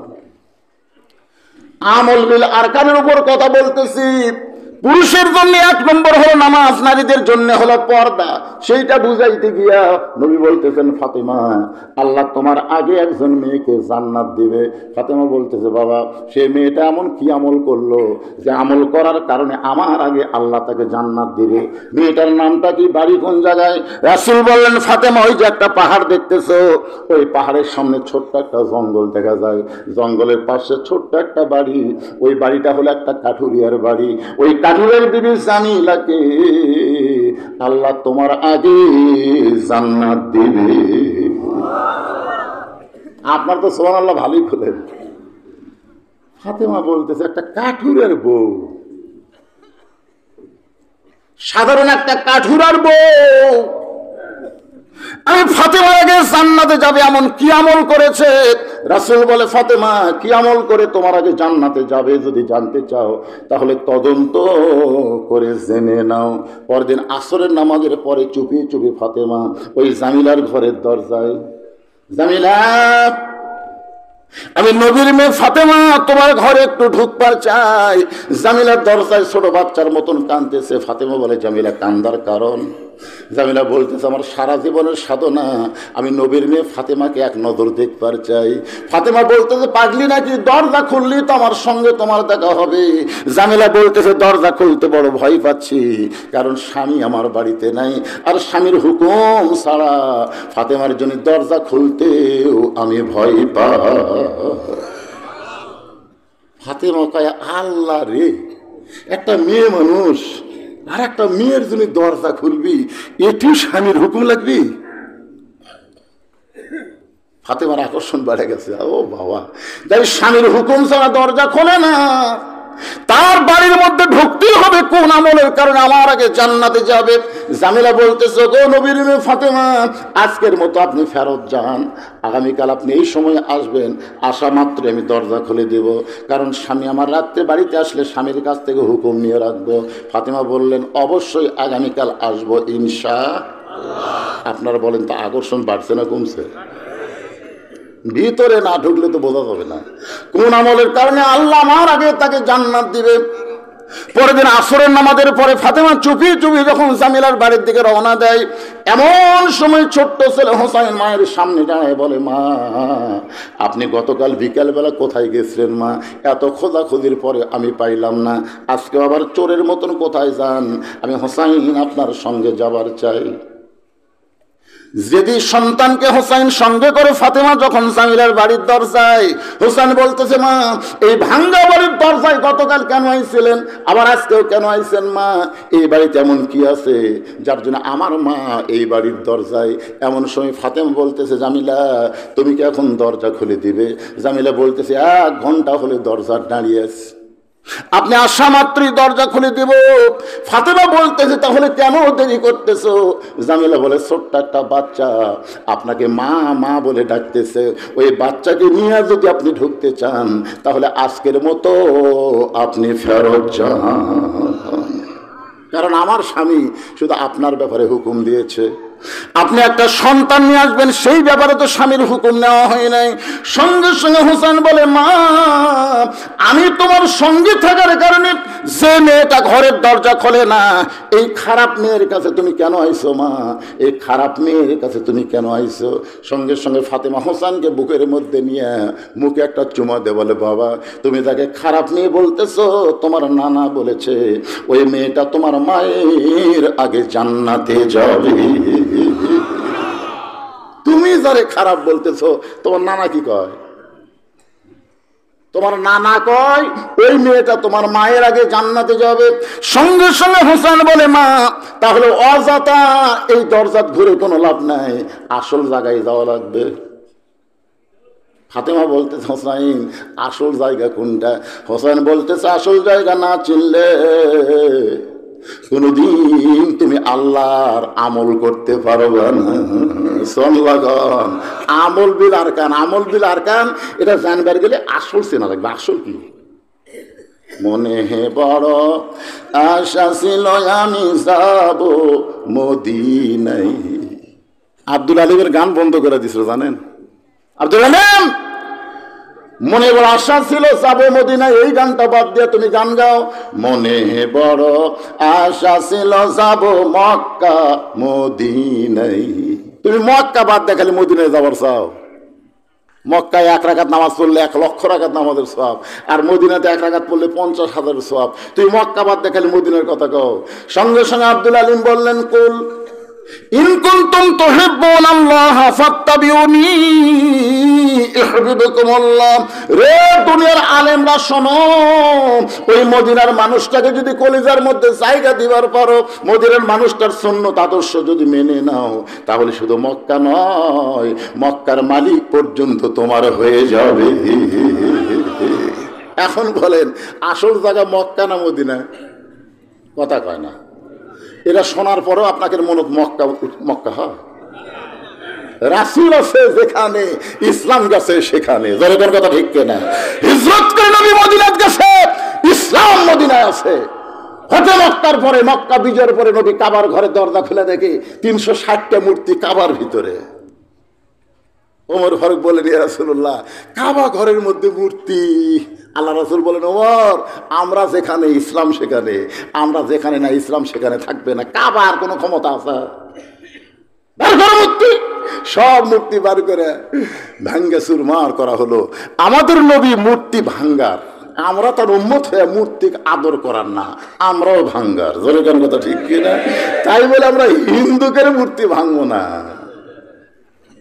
12,000 টাকা দিয়ে মা তার সন্তানকে বেচা খাইছে টাকাঙ্গে অভাবের কারণে, আর তুমি বাংলাদেশের 400 কোটি টাকা দিয়ে হাজার হাজার মূর্তি বানাইছো। এই মূর্তি বাংলার মুসলমান রাখবে না। জোরে বলবে না ঠিক কিনা? ভবিষ্যতে আমি বলতেছি বাংলায় যদি কোরআনের সমাজ চালু নাও হয়, তারপরেও তোমরা জানে কেউ মূর্তি বানাইও না। মূর্তি বানালে কি এইবারে মূর্তি ভাঙ্গা দিকে বুঝিছে ভাই, তখন হাত দিয়ে পারতেছিল, তখন বুলডোজার দিয়ে ভাঙ্গিছে। ধরে একটা আমি দেখলাম ঘাড়ের উপর যে বসাতে ভাই দিয়া, আর গলার দড়ি হাতের দড়ি দিয়ে টানতেছে। কি হাসিনা তোর চোখে পড়িনি কে রে? এটা মুসলমানের দেশ। বলেন আমল বিল আরকান, ইমান অনুযায়ী আমল করতে গেলে কেমন আমল করা লাগবে? আমার মা বোনেরা যারা পর্দা আছেন একটু মনোযোগ দিয়ে শুনবেন। হোসাইন মায়ের হাত ধরে টেনে নিয়েছে নানার কাছে। ফাতেমা বলতেছে বাবা আমার কোনো দোষ নেই, আমার কোনো দোষ নাই, আমি প্রথম দিন গেছি স্বামীর হুকুম পাইনি দেখে দরজা খোলেনি। আজকে দ্বিতীয় দিন গেছি বাবা, হোসাইন থাকার কারণে দরজা খোলেনি। কোন আমলের কারণে আমার আগে জান্নাতে যাবে? দরকার হলে আমি 10 বার যাবো। কয়বার? আমাকে জানাই লাগবে কোন আমলের কারণে। কিন্তু এই হোসাইন আমার কাম সারছে, আমার হাত ধরে আপনার কাছে নিয়ে আইছে, এখানে কিন্তু আমার কোনো দোষ নাই। সঙ্গে সঙ্গে হোসাইন মায়ের হাত ছাইরা দিয়ে নবীর হাত চাইপা ধরে বলতেছে, না শিশুকালে মা হারাইছো, মায়ের দরদ পাও নাই, আর তুমি কি বলতে পারো না তোমার মা আর আমার মা এই দুইজনের মধ্যে কার মা আল্লাহর কাছে বড়? তুমি কি বলতে পারো না 6 বছর বয়সে তুমি মা হারাইছো, ঠিক মতো মায়ের আদরও পাওনি। আর আমার মাকে তুমি পাঠাইছো একটা কাঠুরের বউ জামিলার ঘরের দরজায়। ও না, কোন আমলের কারণে কাঠুরের বউ আমার মায়ের আগে জান্নাতে যাবে এটা না বলা পর্যন্ত আমি তোমার হাত ছাড়ব। এই বলে এমন ভাবে হাত ধরছে। আল্লাহ নবী তখন ডাক দিচ্ছে, আলী রে, আলী। হয়তো আলী চুম করছে, কে রে আমাকে এভাবে নবী ডাকতেছে কেন? ঘরের মধ্যে দিয়ে যায়, বলে আসসালামু আলাইকুম ইয়া রাসূলুল্লাহ। রাসূল বললেন, রাসূল বাদ, নবী বাদ। আমি নানা, এটা আমার লাতি, তুই আমার জামাই, ওটা আমার মেয়ে। এর ঘরের মধ্যে কিসের নবী রে? সুবহানাল্লাহ। নবী যখন দরজা বন্ধ করছে, মা আয়েশা থরথর করে কাঁপতেছে। রাসূল বলে, আয়েশা কাঁপো কেন? বলে, আপনার জুতার পরশে আল্লাহর আরশ ধন্য হয়ে গেছে হুজুর, আপনার ঘরে আমার ভয় লাগতেছে। আল্লাহ রাসূল বলে, আয়েশা যতক্ষণ দরজা জানলা বন্ধ ছিল ততক্ষণ আমি নবী ছিলাম, এখন দরজা জানলা বন্ধ করছি, আমি নবী। আয়েশা বলে, হুজুর আপনি কি? বলে, আমি স্বামী, তুমি আমার বউ, তাড়াতাড়ি আসো। বুকের মধ্যে একটা চাপা মারি, সুবহানাল্লাহ লাগে। মা আয়েশাকে বুকের মধ্যে নিয়ে তখন রাসূল চাপা মারছে। আল্লাহ কয়, জিবরাইল, নবী নয় স্বামী তার বউকে আদর করা দেখে আমি আল্লাহর আরশ পর্যন্ত আনন্দিত হয়ে গেছে। ধরে কান সুবহানাল্লাহ। আলী কোন আমলের কারণে কাঠুরের বউ ফাতেমার আগে জান্নাতে যাবে সেটা একটু তুই বলে দে। আনা মাদিনাতুল ইলমি ওয়া আলিউ বাবুহা, আমি হচ্ছে ইলমের শহর, আলী হচ্ছে তার দরওয়াজা। আলী বলতে যে, হুজুর আপনি কিন্তু নিষেধ করছিলেন, হুজুর আপনি কিন্তু নিষেধ করছিলেন। আল্লাহ নবী বললেন, তোর বেটা সেইভাবে আমার হাত চাইপা ধরছে, আজকে বলার হুকুম দিয়ে দিলাম। ফাতেমা উঠে গিয়া স্বামীর কাছে বলতে, স্বামী গো, আমার আগে কাঠুরের বউ জামিলা জান্নাতে যাবে, এটা যদি আপনি জানেন তাহলে আমাকে কেন বলেন নাই? আলী বলতেছে, আপনার বাবা আল্লাহর নবী আমাকে নিষেধ করেছিল, আজকে যখন বলার হুকুম দিল তাহলে শোনো। ও ফাতেমা, কোন আমলের কারণে ওই কাঠুরের বউ তোমার আগে জান্নাতে যাবে এইটা যদি তুমি শুনবার চাও তাহলে তোমাকে ধৈর্য ধরে শোনা লাগবে। কারণ এক মেয়ের কাছে আর এক মেয়ের তারিফ করলে মেয়ে মানুষের ধৈর্য বাড়ে না কমে? কথা খায় না? কোনোদিন করেননি? আমি তো কোনো মেয়ে মানুষের করিনি, আমি বেহেশতের হুরের করছি। আর বউকে বলতেছি, বেহেশতের হুরের চোখ হবে এইরকম, নাক এরকম হবে। কারণ চোখের থাকা নাকত গেছি দেখে আমার বউ বালুস লিছে। কি কও? অন্য ঘর যাই, অন্য ঘর। হুরের তারিফ করতেছি, বউ কয় অন্য ঘর যাই, হুর লিয়ে থাকেন আমার। আমি সেই দিন কান ধরে তওবা করছি, আল্লাহ রে, এই মেয়ে মানুষের কাছে অন্য কারো তারিফ করা যাবে না। তোর কোন কথা ঠিক কিনা? আলী বলতেছে, ফাতেমা কোন আমলের কারণে কাঠুরের বউ তোমার আগে জান্নাতে যাবে এইটা শুনতে গেলে তোমাকে ধৈর্য ধারণ করা লাগবে। ফাতেমা বলতেছেন, ইন্নাল্লাহা মা'আস সাবিরিন, ধৈর্যশীলদের সঙ্গে কে আছে? আপনারা বসে থেকে, ওরা দাঁড়িয়ে থেকে ধৈর্য ধারণ করছে। সুবহানাল্লাহ।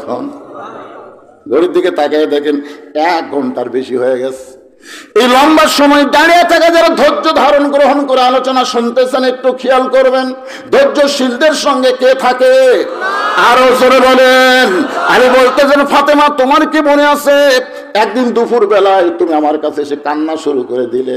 আলী বলে, ফাতেমা কান্দো কেন? বলে, হাসান হোসেন না খেয়ে ঘুমায় গেছে, চেতন পাইলি আমার কাছে খাবার চাবে। ওগো স্বামী, আমি তদন্ত করে দেখেছি আপনার পকেটে একটাও টাকা নাই, আমার ঘরেও কোনো খাবার নাই। আলী বলে, ফাতেমা তাহলে বলো আমি কি করব? ফাতেমা বলে, স্বামী গো, আমার এই ওন্নাটা আপনার হাতে দিয়ে দিলাম, এই ওন্না বিক্রি করে যেই টাকা হবে সেই টাকাতে হাসান হোসেনের জন্য খাবার আনবেন। আলী বলে, ফাতেমা তোমার ওন্না জামার পকেটের মধ্যে নিয়ে আমি বাজারের মধ্যে ঘুরতেছিলাম, ওন্নাটা পকেট থেকে বের করার কোনো সাহস পাচ্ছিলাম না, কারণ ওন্না বের করে যদি বেচবার চাই আর কোনো খরিদ্দার যদি জিজ্ঞাসা করে, আলী ভাই এই ওন্না টাকার, আমি যদি বলি আমার বইয়ের ওন্না, তাহলে পুরুষ মানুষ মাত্রই মনে করবে যখন কোনো বইয়ের জিনিস বেচা খায় সে হলো দুর্বল স্বামী। ও ফাতেমা তোমার ওন্নাটা পকেটের মধ্যে নিয়ে আমি বাজারের মধ্যে ঘুরতেছি, কিন্তু পকেট থেকে বের করার বিক্রি করার সাহস পাচ্ছিলাম না। এমন সময় এক খরিদ্দার আমাকে সালাম দেয়, বলে, আলী ভাই আপনি মনে হয় কিছু বিক্রি করবেন। আলী চমকে গিয়ে বলে, ফাতেমা রে, তোমার ওন্না আমার পকেটে আছে, আমিও জানি আল্লাহ ছাড়া আমি আর আল্লাহ ছাড়া কেউ জানে না, কিন্তু কেউ যখন বলতেছে আপনি মনে হয় কিছু বিক্রি করবেন, আমি পকেট থেকে তোমার ওন্না বের করলাম, দেখে লোকটা একটা ব্যাগ আমার সামনে মেলে ধরলো, ওই ব্যাগের মধ্যে তোমার ওন্না দিলাম, একটাবারও খরিদ্দার তোমার ওন্নার দিকে তাকাইলো না। ওই ব্যাগের মাথা ধরে আমাকে 6টা দিরহাম দিয়ে খরিদ্দার যখন চলে গেল, ও ফাতেমা 6টা দিরহাম নিয়ে আমি আলী এক দৌড়ে খাবার দোকানে গিয়ে বললাম, ভাই আমার হাসান হোসেন ক্ষুধার জ্বালায় কানতে কানতে ঘুমায় গেছে, ঘুম থেকে চেতন পাইলি খাবার চাবে, 6 দিরহামের যে খাবার হয় আমাকে একটু টোপলা বাঁধে দাও। দোকানদার 6 দিরহামের খাবার টোপলা করে যখন আমাকে দিবে, আমি 6টা দিরহাম দিয়ে যখন খাবার টোপলা নিব, এমন সময় এক ফকির এসে আমার কাছে কান্দের, বলে, আলী রে আজকে 3 দিন হলে আমাদের বাড়িতে কোনো খাবার নাই, যদি পারো আল্লাহর হস্তে আমাকে সাহায্য করো।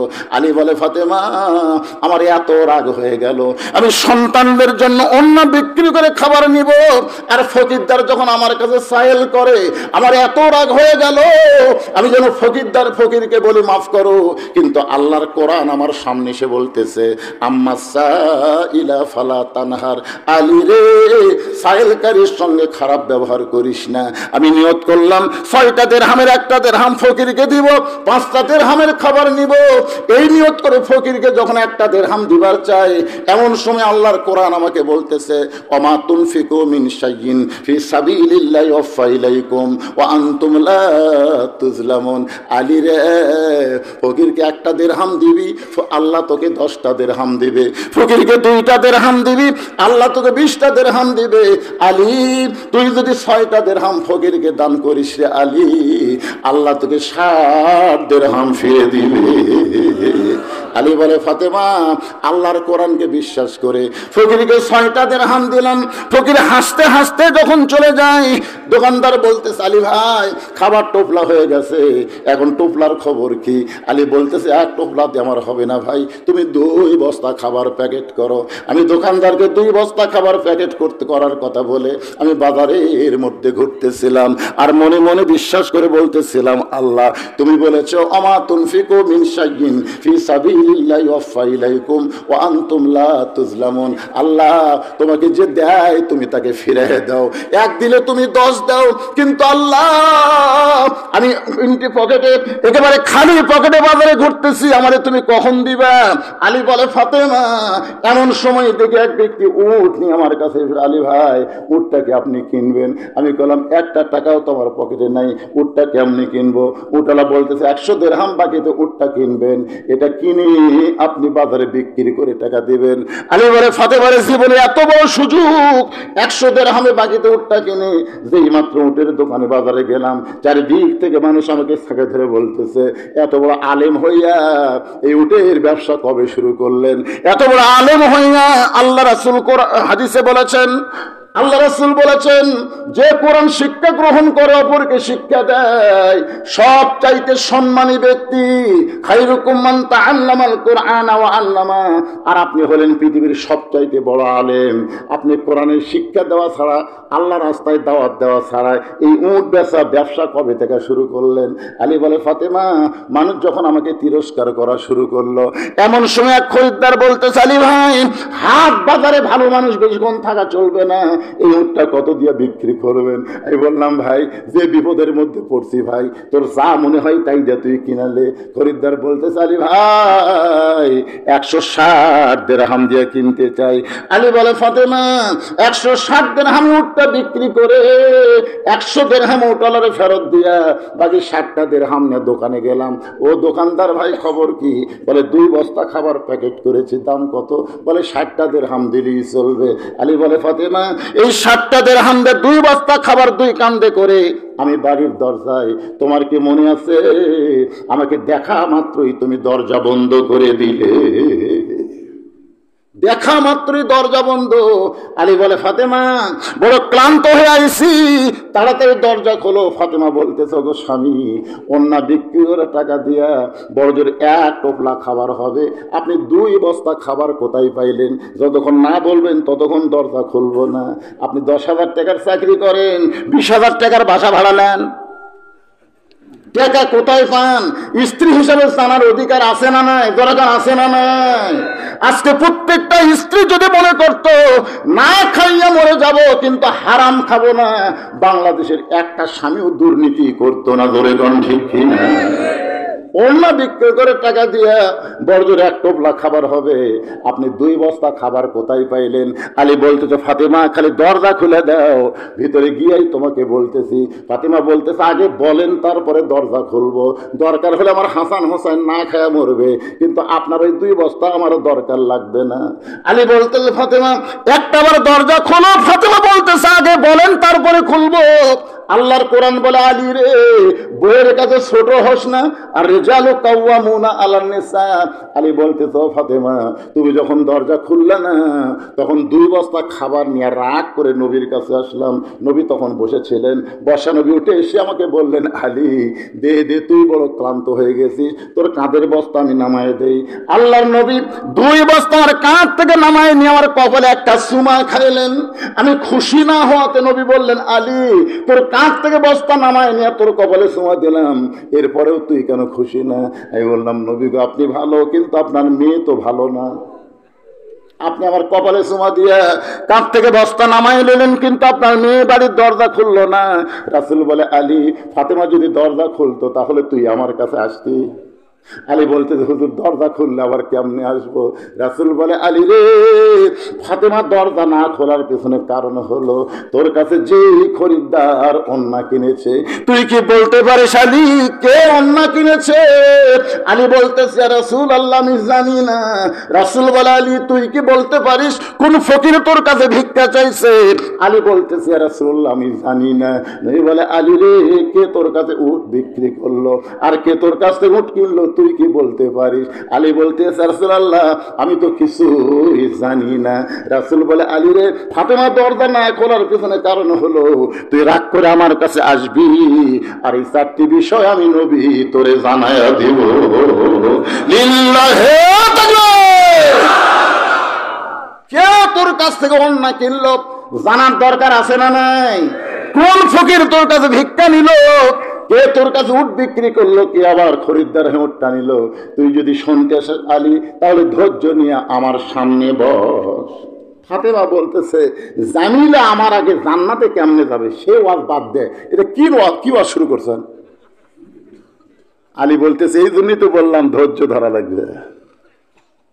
আমার মায়েরা যারা পর্দার অন্তর আছেন, পুরুষের 1 নম্বর হলো নামাজ আর নারীদের 1 নম্বর হলো পর্দা। এই 4টা কথা আমি আপনাদের বলবো, অসুবিধা আছে ভাইজান? এখন 2 নম্বর আলোচনা হলো আত্তাকুল্লাহ, ভয় করতে হবে আল্লাহর। আর আল্লাহর ভয় যদি করতে চাই ওয়াকুনু মা'আস সাদিকিন। আল্লাহু আকবার বলেন। কি বিরক্ত হচ্ছেন? নড়াচড়া করবেন। ঘড়ির দিকে তাকাইয়া দেখেন রাত 11:20 বাজতেছে। না না কয়টা ফোন তো আজ হবে সেটা তো পরের কথা।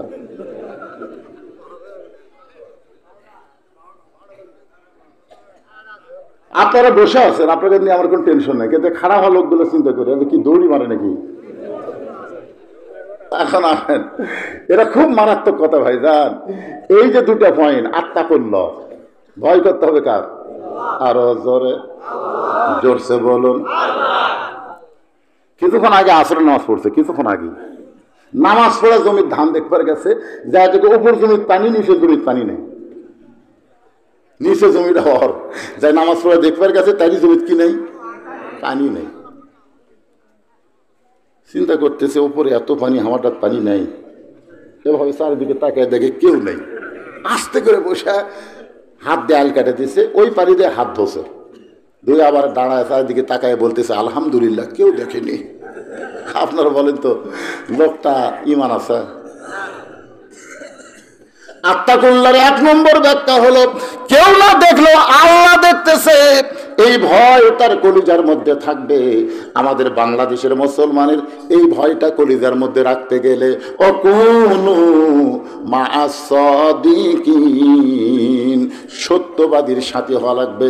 এখন সত্য, এই কোনো দিকে তাকান না, এই দিকে তাকায় ওয়াজগুলো শোনেন। এই 4টা বলবো তো, কোন খরিদ্দার অন্য কিনলো শুনবেন না, বলবো তো, কিন্তু সেটা বলার আগে আয়াতটা কমপ্লিট করা লাগবে না? সত্যবাদীর দল করো, সত্যবাদীর সাথী হও। এখন সত্যবাদী কারা? একজন আমাকে বলতে, হুজুর বাংলাদেশে বহু ইসলামী দল, হুজুর একটা করলেই হলো তো, এত ইসলামী দল, আপনি বলেন তো কোনটা কর্ম? তখন আমি বলতেছি ভাই, কোনো দলের নাম নিলে তুমি আবার মনে করবে আমি ওই দলের ক্যানভাসার, দরকার নাই, কোনো দলের নাম নিচ্ছি না, তোমাকে একটা বুদ্ধি দেই। তুমি দেখো তো বর্তমানে যতগুলো ইসলামী দল আছে, সব দলের ভিতরে কোন দল হাসিনার সময় বেশি নির্যাতন, বেশি কষ্ট, বেশি জেল জুলুমের মধ্যে রাখছিল? সেই দলের নাম কি? আমি নাম বলতেছি না। তখন একজন বলতে, হুজুর চরমনের পীর সাহেব হাসিনার বিরুদ্ধে এত কথা বলে, কিন্তু ধরে না কেন? তখন আমি বললাম, পাগলা, লাঠি যদি দাদার কোলত চড়ে, দাদার দাড়ি ধরে টানে, লাঠি কোলত চড়িস আবার দাড়ি ধরে। একজন বলতেছে, কে ভাই, এই যে আপনি দাড়ি ধরে টানতেছে আর কান সারাতে একটা চর দিবার পারেন না? তখন বলতেছে, না রে, আমার লাঠি হয় ভাই রে। ইসলামের দলের মধ্যে যারা লাঠি, তাদেরকে বাতিল কিছুই বলবি না। আমি নাম বললাম না, পরে আপনারা চিন্তা করবেন অকুনু মা'আস-সাদিকিন, কোন দলের সাথে থাকা লাগবে। নাম ধরবেন কেন? আধা কথা আদম বোঝে, সারাত কইলেও গাধা বোঝে। সারাত কইলেও গাধা বোঝে নাকি? ব্রিজের উপরে দিয়ে মালিক বলতেছে, গাধা, এই ব্রিজের তলে হলো গোমরাহি নদী, আর ব্রিজ হলো হেদাত। হেদাত দিয়ে বাজারে যাওয়া লাগবে, বাজার থেকে আবার হেদাত দিয়ে বাড়ি যাওয়া লাগবে। ব্রিজ হলো হেদাত, আর নদী হলো গোমরাহি। মালিক গাধাকে বুঝাচ্ছে, গাধাকে বাজারে 2 মণ চিনি গাধার পিঠের উপর তুলে দে, পিঠের পেটে বান্ধা দিয়ে মালিক বলতেছে, ও গাধা, হেদাত দিয়ে বাড়ি যাবি, খবরদার গোমরাহির মধ্যে যেন নামিস না। গাধার পিঠে 2 মণ চিনির বস্তা দিয়ে মালিক বলতেছে, ওই ব্রিজ হলো হেদাত, নদী হলো গোমরাহি, খবরদার ব্রিজ দিয়ে যাবি, নদীর মধ্যে যেন নামিস না। গাধা নদী পর্যন্ত আইসা ওই চিনির বস্তার কারণে গাধার গাও ঘামা তৃষ্ণা লাগছে। আপনার বলেন তো মালিকের বাড়ির পানি আছে না নাই? কিন্তু গাধার নজর গোমরাহির দিকে চলে গেছে, নদীর দিকে। গাধা বলতেছে, একটুখানি কষ্ট করে নদী গোমরাহির পানি খাবো, হেদাত দিয়ে বাড়ি যাবো। একটুখানি কষ্ট করে নিচে নামে গোমরাহির পানি খাবো, হেদাত দিয়ে বাড়ি যাবো, এই মনে করে গাধা যখন নদীর কিনারায় গিয়ে পানি খাবার চায়, আপনার দেখবেন গাধার এই জায়গার মুখ থুতনি একটু লম্বা, থুতনু কি থুতু দেখেননি? থুতু থুতু থুতু একটু লম্বা, দেয় পানি খাবার গেছে, থুতু লেগে পানি ঘোলা। গাধা কয়, কষ্ট করে যখন নামছি ঘোলা পানি খামো, আর একটু নামবো। আপনারা বলেন তো হেদাত দিয়ে যায় মালিকের বাড়ির পানি আছে না নাই? কিন্তু ওই থুতুতে ঘোলা হয়ে গেছে, 2 পাও যেই নামাজে, পাও দুটো যেই নামাজে ঘোলা আরো বেড়ে গেছে। গাধা কয়, 2 পাও যখন নামাছি আমি টল টলাই খামো, ঘোলা খামো না। এই 2 পাও তুলে 4 পাও যখন নামাছি, ভাই পানির ঘোলার এরিয়া বেড়ে গেছে। ওই তো সামনে পরিষ্কার দেখা যায়, ওর পিঠের উপর যে কি আছে ওইটার দিকে খেয়াল না করে ওই সামনে যাতে যাতে এদের পরিষ্কার পানিও খাচ্ছে, পিঠ ফাঁড়া দেয়, ওজন কমা যায়, পিঠ ফাঁড়া দেয়, ওজন কমা দেয়। তখন গাধা কয়, কে রে, এতদিন মালিক আমার ভুল বুঝেছে রে, মালিক আমার ভুল বুঝেছে। হেদাতের মধ্যে কষ্ট নেই, গোমরাহির মধ্যে কোনো কষ্ট নাই। মানে যতই নিচে যায় চিনি গোলা গোলা ওজন কমা যায়। গাধা কয় আবার কষ্ট করে হেদাত তোৎম মারমো সাঁতার। একেবারে সাঁতার মারছে, নদী পার হয়ে গেছে, বস্তা আছে চিনি নাই, বস্তা আছে কি নাই। গাধা বাড়িতে গেছে, মালিক যায় দেখে আরে গাধার বস্তা আছে চিনি নাই। এত ওয়াজ করলাম গাধা বুঝার পারলাম না। পরের দিন আবার যাওয়ার সময় বলতেছে এই গাধা এই ব্রিজ হলো হেদাত, নদী হলো গোমরাহি, খবরদার নদীর মধ্যে নামবি না, ব্রিজ দিয়ে যাবি, বাড়িতে সব খাবার পাবি। গাধা খালি মনে মনে কইতি যতই ওয়াজ কর কার মধ্যে শান্তি আমার জানা আছে। মালিক কিন্তু গাদার মনের খবর জানে। 2 মণ তুলে পিঠের ওপর বস্তা করে দিছে। 2 মণ তুলে, জোরে কোন কয় মণ? 2 মণ তুলার বস্তা নিয়ে গাদার আরো শরীর গরম হয়ে গেছে। আগের দিন গাদা চিন্তা ভাবনা করে নামছে, কিন্তু আজকে আর চিন্তা ভাবনার দরকার নাই, কারণ যত নিচে যাবে ততই শান্তি। গাদা এক টানে মাঝখানে যেই গেছে। গতকাল গোলা গোলা বার হচ্ছে, আর আজকে সংসদ করে ভিতর ঢুকতেছে। 2 মণ তুলে 20 মণ হচ্ছে। গাদার সাঁতার দিবার পরে মালিক বলে গাধা রে তুই গাধা হয়ে মালিকের সঙ্গে সিটারি করলি, এত বুঝাইলাম ব্রিজ হলো হেদাত, নদী হলো গোমরাহি, এরপরে হেদাত বাদ দিয়া তুই গোমরাহির মধ্যে নামলি। আমরা হলাম আদম সন্তান, আদা কথায় আমরা বুঝবো, গাধার মতন এত বুঝান লাগবে না। ধরে কোন কথা ঠিক ঠিক না। কখনো ও মা আসাদিকিন, আল্লাহ রাসূল বলে আলী যে ফাতেমার ওন্না কিনেছে সেইটা দুনিয়ার কোনো খরিদ্দার নয়। ফাতেমা হলো পর্দানিশী, আর পর্দানিশী নারীর ওন্না দুনিয়ার কোনো মানুষ কিনা আল্লাহ পছন্দ করে নাই। এই কারণে আল্লাহ নিজে খরিদ্দার হইয়া, নিজে স্বয়ং খরিদ্দার হইয়া একটা ফেরেশতাকে মানুষ বানায়া তোমার কাছে ফাতেমার ওন্না 6 দিরহামে কিনে, ওই ওন্নাটা রাসূল বলতেছে বর্তমানে আল্লাহ জান্নাতের মধ্যে যত্ন করে রাইখা দিয়েছে। আল্লাহ নবী বলেন আলী যে খরিদ্দার তোমার কাছে ওন্না কিনেছে এইটা দুনিয়ার কোনো মানুষ না, স্বয়ং আল্লাহ। কারণ ফাতেমা পর্দানিশী, ফাতেমার ওন্না দুনিয়ার কোনো মানুষ লাড়াচাড়া করুক, ব্যবহার করুক, এটা আল্লাহ চাইনি বলে একটা ফেরেশতাকে মানুষ রূপী খরিদ্দার বানায়া তোমার কাছ থেকে 6টা দিরহাম দিয়া আল্লাহ ওন্না কিনে বর্তমানে সেই ওন্না জান্নাতে আল্লাহ যত্ন করে রেখেছে। সুবহানাল্লাহ। খান আলী যেই ফকির তোমার কাছে ভিক্ষা চাইছে এইটা দুনিয়ার কোনো মানুষ না। ওই যে ফেরেশতা ওন্না দিয়া যখন আল্লাহর কাছে দেয়, আল্লাহ যখন ফাতেমার ওন্না জান্নাতে রাখে, তখন আল্লাহ বলে ফেরেশতা তোর কাজ কিন্তু শেষ হয় নাই। ফেরেশতা বলে আল্লাহ আবার কি কাজ দিবেন? আল্লাহ বলে মানব রূপী হইয়া ফকির হইয়া আলীর কাছে যা, আলী হাসান হোসেনের জন্য খাবার কিনতেছে, আমি আল্লাহ হাসান হোসেনের খাবার কিনা আর ভিক্ষা দেওয়া এই দুইটার মধ্যে লিয়াবলুয়াকুম আইয়ুকুম আহসানু আমালা, আমি আল্লাহ পরীক্ষা করব আল্লাহ কোরআন আলী কোরআনকে বেশি ভালোবাসে না হাসান হোসেনকে বেশি ভালোবাসে। আজকে পরীক্ষা হবে আলীর জন্যে কোন আমল আলীর কাছে পছন্দ হয়। আল্লাহ নবী বলেন আলী রে ওই ফেরেশতাকে আল্লাহ ফকির বানায় তোমার কাছে পাঠিয়ে দিল, তুমি আল্লাহর কোরআনকে বিশ্বাস করে হাসান হোসেনের মুখের দিকে না তাকাইয়া ফকিরকে 6টা দিরহাম দান করার সঙ্গে সঙ্গে ওই ফেরেশতা কাঁদতে কাঁদতে যখন আল্লাহর কাছে 6টা দিরহাম জমা দেয়, আল্লাহ বলে ফেরেশতা কান্দিস কেন? বলে আল্লাহ আপনার মক্কর বোঝা বড় ভাই, আপনি 6টা দিরহাম দিয়ে ওন্না কিনলেন আর সেই 6টা দিরহাম আবার ফেরত আনলেন। আল্লাহ বলে ফেরেশতা আলী বিশ্বাস করেছে 1টা দিরহাম দিলে 10টা দিরহাম পাবে। যারে ফেরেশতা যা যে উটের পিঠে চড়ে ফাতেমা জান্নাতে যাবে সেই উটটা আলীর কাছে 100 দিরহাম বাকিতে বিক্রি কর।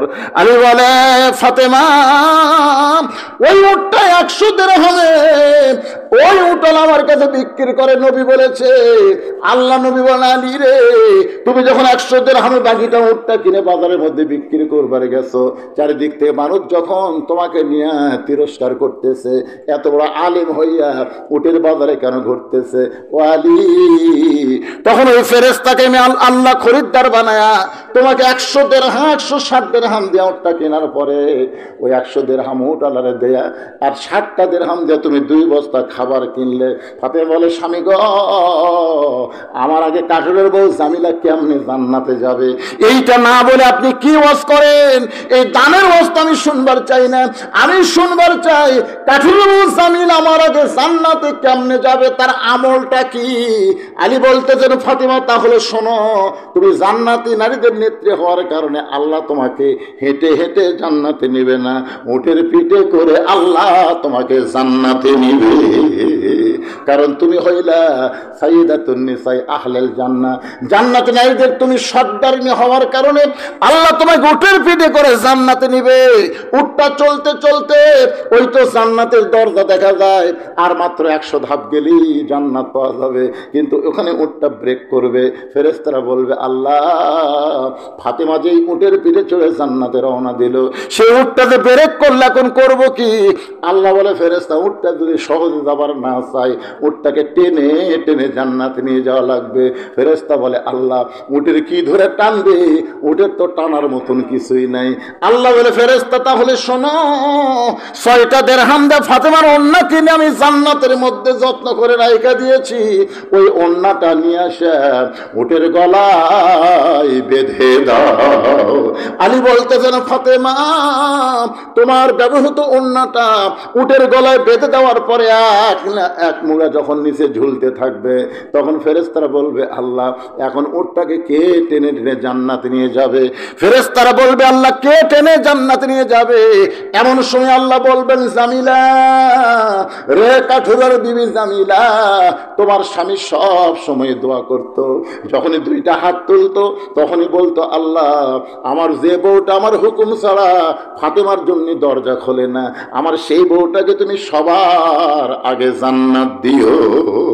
আমার যে বউটা আমার হুকুম ছাড়া ফাতেমার দরজা খোলে না, আমি গরিব কাঠুরিয়া দুনিয়ার জীবনে তাকে ভালো ঘরে রাখতে পারি নাই, ভালো কাপড় দিবার পারি নাই, ভালো খাবার দিবার পারি নাই, আমি একটা হতভাগ্য স্বামী।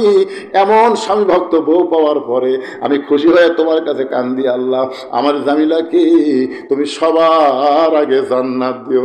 আলী বলে, ফাতেমা, আমি কোনোদিন সবার আগে তুমি জান্নাত পাও এই দোয়া আমি স্বামী করি নাই, কিন্তু কাঠুরা করার কারণে আল্লাহ স্বামীর দোয়া বইয়ের জন্য কবুল করে। আল্লাহ দোয়া কবুল করছে। এখন কাঠুরের বউ জামিলাকে কেমনে সাইয়্যিদাতুন নিসার আগে জান্নাত দিবে? কেমনে দিবে?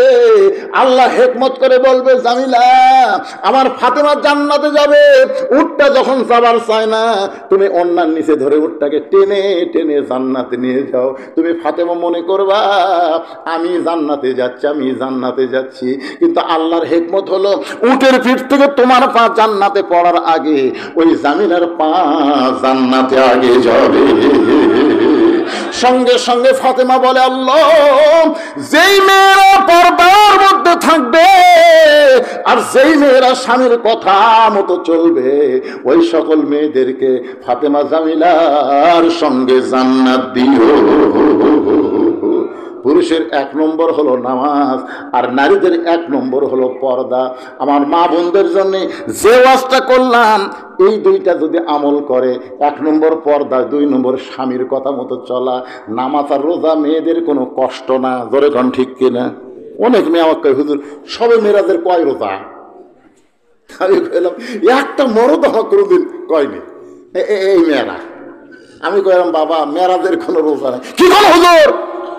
আমার নানি থাকছে, দাদি থাকছে, এই পাগলি, আগেকার হুজুরা খয়নি দেখে মেয়েরাদের কোনো রোজা নাই রে, সবে বরাতের কোনো রোজা নাই রে পাগলি। আরাফাতের রোজা আছে, প্রত্যেক মাসে আয়ামবেদের 3টা করে রোজা আছে। রাসূল সোমবারে রোজা রাখছে, তুমিও রাখতে পারো। জোরে কোন কথা, ঠিক কথা বলেন। মেয়েরা কিন্তু রোজা নিয়ে খুব পারদর্শী, নামাজে তাদের কোনো অসুবিধা নেই, কিন্তু এই 2টা, এই স্বামীর কথা তো শুনবি না। আপনাদের বউগুলা শোনে? শোনে, মাশাআল্লাহ। তবে প্রেমিকের যেরকম কথা শোনে, বউ সেরকম স্বামীর কথা শোনে না। কেউ কয় শোনে, বিয়ে করেনি, তাই কত শোনে, ওই বিয়ে করেনি। বিয়ে করলে বাবা মালটা কি তখন বুঝবি। আমি এত বড় হুজুর, তারপর আমি নিজের চোখে দেখছি, আমার বাপক দিয়েছে বয়কা বিস্কুট, আমার শ্বশুর 5 তরকারির ভাত, নিজের চোখে দেখা। শ্বশুর সোমবারে আসবে, বউ শনিবার থেকে আমার কান গরম করে। আমার বাপ কিন্তু দেশি মুরগি খায়, পাঠাশি মাছ খায়, ট্যাংরা খায়, দই খায়, মিষ্টি খায়, সব কিনে দিছি। আমার বউ সকাল থেকে সন্ধ্যা পর্যন্ত পাক করে তখন শ্বশুরের সামনে দিছে, বাবা শ্বশুর খাচ্ছে না, জোর করে দিচ্ছে, আব্বা আর এক টুকরা খান, আব্বা আর এক টুকরা খান আব্বা। আমি দূর থেকে দেখি আর আনন্দ পাই। মেয়ের আসলে বাপকে ভালোবাসে, বাপ খাবারই চায় না। আমার শ্বশুর একসময় রাগ করে কি বললো জানেন? এই জন্যই তোর কাছে আসতে পারছেন, এই জন্যই এত খাওয়া যায়। অথচ আমি নিজের চোখে দেখছি আমার বাবার সামনে এক থালি বিস্কুট দিছে, বাবা বিস্কুট খায় আর এই লোক দেখারি। আমি দূর থেকে দেখলাম কে রে বিস্কুট খায়, দাঁত খিলাল করে, কারণ কি? আমি কাছে এসে সালাম দিলাম, আসসালাম আলাইকুম আব্বাকে। কি সালাম রে হুজুর, তুই ভালো বিস্কুট চোখে দেখিস না? যতবার তোর বাড়ি যাচ্ছি তোর বউ কি বিস্কুট দেয়, খালি দাঁতের মধ্যে বেঁধে যায়। আমি এক বিস্কুট চাপাই দেখি ভাই বিস্কুট ড্যাম হয়ে গেছে, ড্যাম। পিঁপড়া খায় না, আটশুলা ধরেনি, ওটা আমার বাবক দিস। আল্লাহর কোরআন আমার সামনে এসে বলতেছে, আল্লাযী খালাকাল মাউতা ওয়াল হায়াতা লিয়াবলুয়াকুম আইয়ুকুম আহসানু আমালান ওয়া হুয়াল আজিজুল গফুর। মাওলানা আল্লাহ তোকে নেক আমলের পরীক্ষা করবি। এই সময় তোর কি আমল? তোর বাবক বয়কা বিস্কুট দিছে রে, দাঁতের সাথে বাজা গেছে, কি করবো হুজুর? জান্নাত যাব না? তখন আমার বিবেক বলল, যা হেকমত কর। হেকমত করার জন্য আমি ঘরের মধ্যে গিয়ে এটার নাম হেকমত। আর বউ দৌড়ে এসে কয়, তোমার হুঁশ নাই, তোমার শরম নাই, তোমার বাপ বিস্কুট খাচ্ছে। মনে মনে করছে আমার বাপ কি মাল খাচ্ছে সেটা থামছে। আমার কুকিলের মতন করার কারণ হলো তো বউ করলাম একটু হাসি দেয়া, এর নাম হলো হেকমত। ওই সময় রাগ চলবি, তাই বাপ বসে আছে বিস্কুট খাচ্ছে, রাগ চলবি না তো। বউ যেই ঘরের মধ্যে গেছে, খপ করে দরজা লাগাতে ছিটকি তুলে দিছি। আব্বা কয়, রে হুজুর আমি বসে থাকতে বউ তো ছিটকি লাগা দিলি। আমি বললাম, বাবা আপনি একটু ধৈর্য ধরেন, বাবা আমাকে আমল করবার দেন তো, আমাকে সুন্দর আমল করবার দেন। আইয়ুকুম আহসানু আমালা, সুন্দর আমল।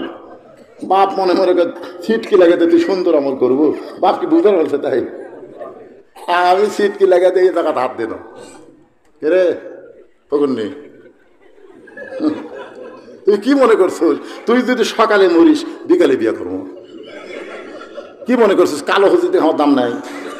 বাংলাদেশে অধিকাংশ মেয়ে মানুষ আমার ভক্তরে, তোর সারা দিলে তুই মরে গেল বইয়ের লাভ নাই। কিন্তু যেই লোকটাকে তুই বয়কা বিস্কুট দিছিস, ওই লোকটা যদি মারা যায়, কিয়ামত পর্যন্ত কানলে আমি আর বাপ পাবো না রে। বউ পাওয়া যায় কিন্তু বাপ পাওয়া, এই কথা যেই কইছি বর খপ করে পাঁচ ধরে বলতেছে, আজ থেকে তোমার বাপ আমার বাপ, তোমার বাপ আমার বাপ, জিকির করা শুরু করলো। আমি আস্তে করে ছাড়িয়ে দরজা খুলে দেখলাম আব্বা নাই। আব্বা থাকে কয়েক বছর পর আব্বা বলতেছে, বাজান তুই যে দরজা লাগে কি আমল করছো বাবা, আল্লাহ ভালো জানে, কিন্তু তোর বউ আমার মা হয়ে গেছে রে। বউ মা এখন যাওয়ার পরে সবগুলো ভালো করে যাওয়ার সামনে দে, তুই কি মন্ত্র পড়াছো বাবা? আমি আব্বা কইলাম না যে কি আমল করছে কথা দেবে। অধিকাংশ বাংলার প্রত্যেকটা ঘরে বউ নিজের বাপ মাকে পছন্দ করে, শ্বশুরের বাপ মাকে দেখতে পারে না। জোরে করে কথা ঠিক না কেন?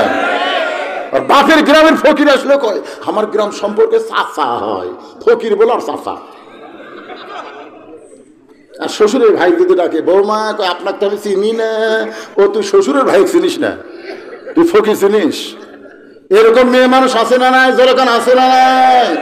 আমার মা বোনদের জন্য তাই বললাম, মা যদি ভালো হয়, মায়ের পেট থেকে যে সন্তান আসবে এই সন্তান আল্লাহর ওলি হবে। আগামীতে আমরা ভালো মা বাংলার জমিনে চাই। সে ভালো মা হবার গেলে দুইটা আমল, একটা হলো পর্দা আর একটা হলো স্বামীর কথা মতো চলা। নামাজ আর রোজা করবে, 8টা জান্নাতের দরজা আল্লাহ খুলে দিবে। যে কোনো দরজা দিয়ে মহিলা জান্নাতের মধ্যে প্রবেশ করবে। আর পুরুষ মানুষের 1 নম্বর হলো নামাজ। যার নামাজ আছে তার সবই আছে। আল্লাহ কোরআনে বলেছেন, ইন্নাস সালাতা তানহা আনিল ফাহশাই ওয়াল মুনকার। একমাত্র নামাজই পারে মানুষকে যাবতীয় ফাহিশা পাপাচার থেকে হেফাজত করতে। আপনার বলেন তো, বর্তমানে যুবকদের হাতে যে মোবাইল বর্তমানে আছে, এই মোবাইলের মধ্যে সব আছে না নাই? কতক্ষণ আছে না নাই? যারা নামাজ পড়ে না, বেনামাজি, এরা রাত 10টার পরে দরজা জানলা বন্ধ করা মনে করবে বাপ মা ঘুমায় গেছে, এই সুযোগে দরজা বন্ধ করে আমি এখন অশ্লীল ভিডিও দেখবো। কেউ তো চেতন নেই, কেউ চেতন নেই। ওই কম্বলের মধ্যে মোবাইল চালু করে দেখতেছে। আর দুই কান্দে ফেরেশতা বলে, আল্লাহ কি বিপদের মধ্যে পড়লাম আল্লাহ, এই ল্যাবের মধ্যে যে কাম শুরু করছে এর কান্দত আমরা থাকবার চাচ্ছি না আল্লাহ, আল্লাহর কান্দত থাকবার চাই না, এই শয়তানের কান্দে থেকে আমরা কি লাগবো। আর ওই যুবক যদি 5 ওয়াক্ত নামাজ পড়ে, যুবক চিন্তা করবে দরজা জানলা বন্ধ করে কোনো লাভ নাই, কেউ না দেখলেও আমার আল্লাহ দেখতেছে। এই জন্য পুরুষ মানুষের নামাজ যদি থাকে ভাইজান, ওই পুরুষ খারাপ হওয়ার আর কোনো চান্স নাই। এই জন্য কোরআনটা যখন বাংলাদেশ চলবে, আল্লাহর দল কোন মাসদিকিন, এই সত্যবাদীদের যদি আপনারা ভোট দেন, তাহলে ক্ষমতায় যাওয়ার পরে 1 নম্বর দায়িত্ব হলো নামাজ কায়েমের বিল পাস করা। নামাজ কায়েম যদি বিল পাস হয়ে যায়, তাহলে দেখবেন বাংলাদেশের সমস্ত যুবক নামাজ পড়বে, সমস্ত যুবক আল্লাহওয়ালা হয়ে যাবে। এই মুহূর্তে আমার সঙ্গে বলেন, পুরুষ মানুষের 1 নম্বর আমল বিল আরকান, ঈমান অনুযায়ী 1 নম্বর আমলের নাম কি? আর নারীদের 1 নম্বর আমলের নাম কি? মাশাআল্লাহ, এই দুটো আমল 2 দলকে দিয়ে দিলাম। আল্লাহ তাআলা আমাদের ফজরের নামাজ জামাতের সঙ্গে আদায় করার তৌফিক দান করুক, সকলে বলে আমিন। জামাতের সঙ্গে পড়া লাগবে, কিন্তু ইচ্ছা মতো মারলে হবে না। 2 ওয়াক্ত নামাজ যদি জামাত ফেল করেন মুনাফিক হবেন। একটা হলো ঈশার নামাজ, একটা হলো ফজরের নামাজ, ঠিক আছে? এই জন্য আপনার নিয়ম ভালো করছেন। 10টার আগে আমাকে টেজে দিয়েছেন, 12টার আগে আলোচনা শেষ হবে, ইস্তেগফার পড়েন। সভাপতিকে আমি যাবার চাইছিল, বসে রাখছি যে হুজুর ভাইজান আপনাকে নিয়ে একটা মোনাজাত করব। উনি গেলেন না, আর আপনি উঠে যাচ্ছেন। তার মানে আগে যাওয়া মানে ব্যবসায়ী হয়ে যাওয়া, অ্যাক্সিডেন্ট হওয়ার ভয় থাকে। আপনাকে ছাত্রা, 5ই ছাত্রা চেনেন? ছাত্রা চেনেন? 3 দিন ব্যাপী তাফসির মাহফিল। আমি যখন মোনাজাতের কথা বললাম, ঠিক ওই সময় মোটর সাইকেল একটা শব্দ হলো। ওর আবার নাই, মনে হয় বাঁশি নেই। যাই হোক, আমি মনে মনে একটু হলাম যে এই মোনাজাতটা করে গেলি ছেলেটার কত ভালো হতো। তাই যান, কিছুক্ষণ পর খবর গেল ওই ছেলেটা অ্যাক্সিডেন্ট করে মারা গেছে। বুঝলেন? আপনি যে দৌড় মারতেছেন, আপনার একটা চিন্তা করা দরকার। মোনাজাত হচ্ছে মাথারে, যার মাথা নাই তার কিছুই নাই। আর দোয়া মুখলিবাত, দোয়া হচ্ছে মাথা সারাংশ। আমি কি 10 ঘন্টা ধরে দোয়া করবো? তো সংক্ষিপ্ত দোয়া হবে ভাই। সবাই বসেন, ইস্তেগফার পড়েন। আস্তাগফিরুল্লাহ রাব্বি মিন কুল্লি জামবি ওয়া তুবু ইলাই, আস্তাগফিরুল্লাহ রাব্বি মিন কুল্লি জামবি ওয়া তুবু ইলাই, লা হাওলা ওয়ালা কুওয়াতা ইল্লা বিল্লাহিল আলিয়্যিল আযীম। আল্লাহুম্মা সাল্লি আলা মুহাম্মাদ, আল্লাহুম্মা বারিক আলা মুহাম্মাদ। মোনাজাতের পরে আমার লেখা একটা বই আছে, সুন্নাতের বাগান। এটা আমার মাদ্রাসার এতিমদের সৌজন্যে বিক্রি হয়। এই বই বেচার একটা পয়সা খাওয়া আমার জন্য হারাম। আপনার যে বইটা নেবেন 50 টাকা হাদিয়া দিয়ে, এই 50 টাকা হাদিয়া এতিমদেরকে দান করা সব পাবেন, আর একটা বইও পাবেন, দানেরও সব, বিনিময়ে একটা সুন্নাতের বাগান বই পাবেন। এই টেজের উপর সামান্য কয়টা বই থাকবে, এখানে বসে থাকবে ছেলে, আপনি নিয়ে যাবেন। এখন দোয়া হচ্ছে, আল্লাহুম্মা আমিন, আল্লাহুম্মা আনতাস সালাম ওয়া মিনকাস সালাম, তাবারাকতা ইয়া যাল জালালি ওয়াল ইকরাম।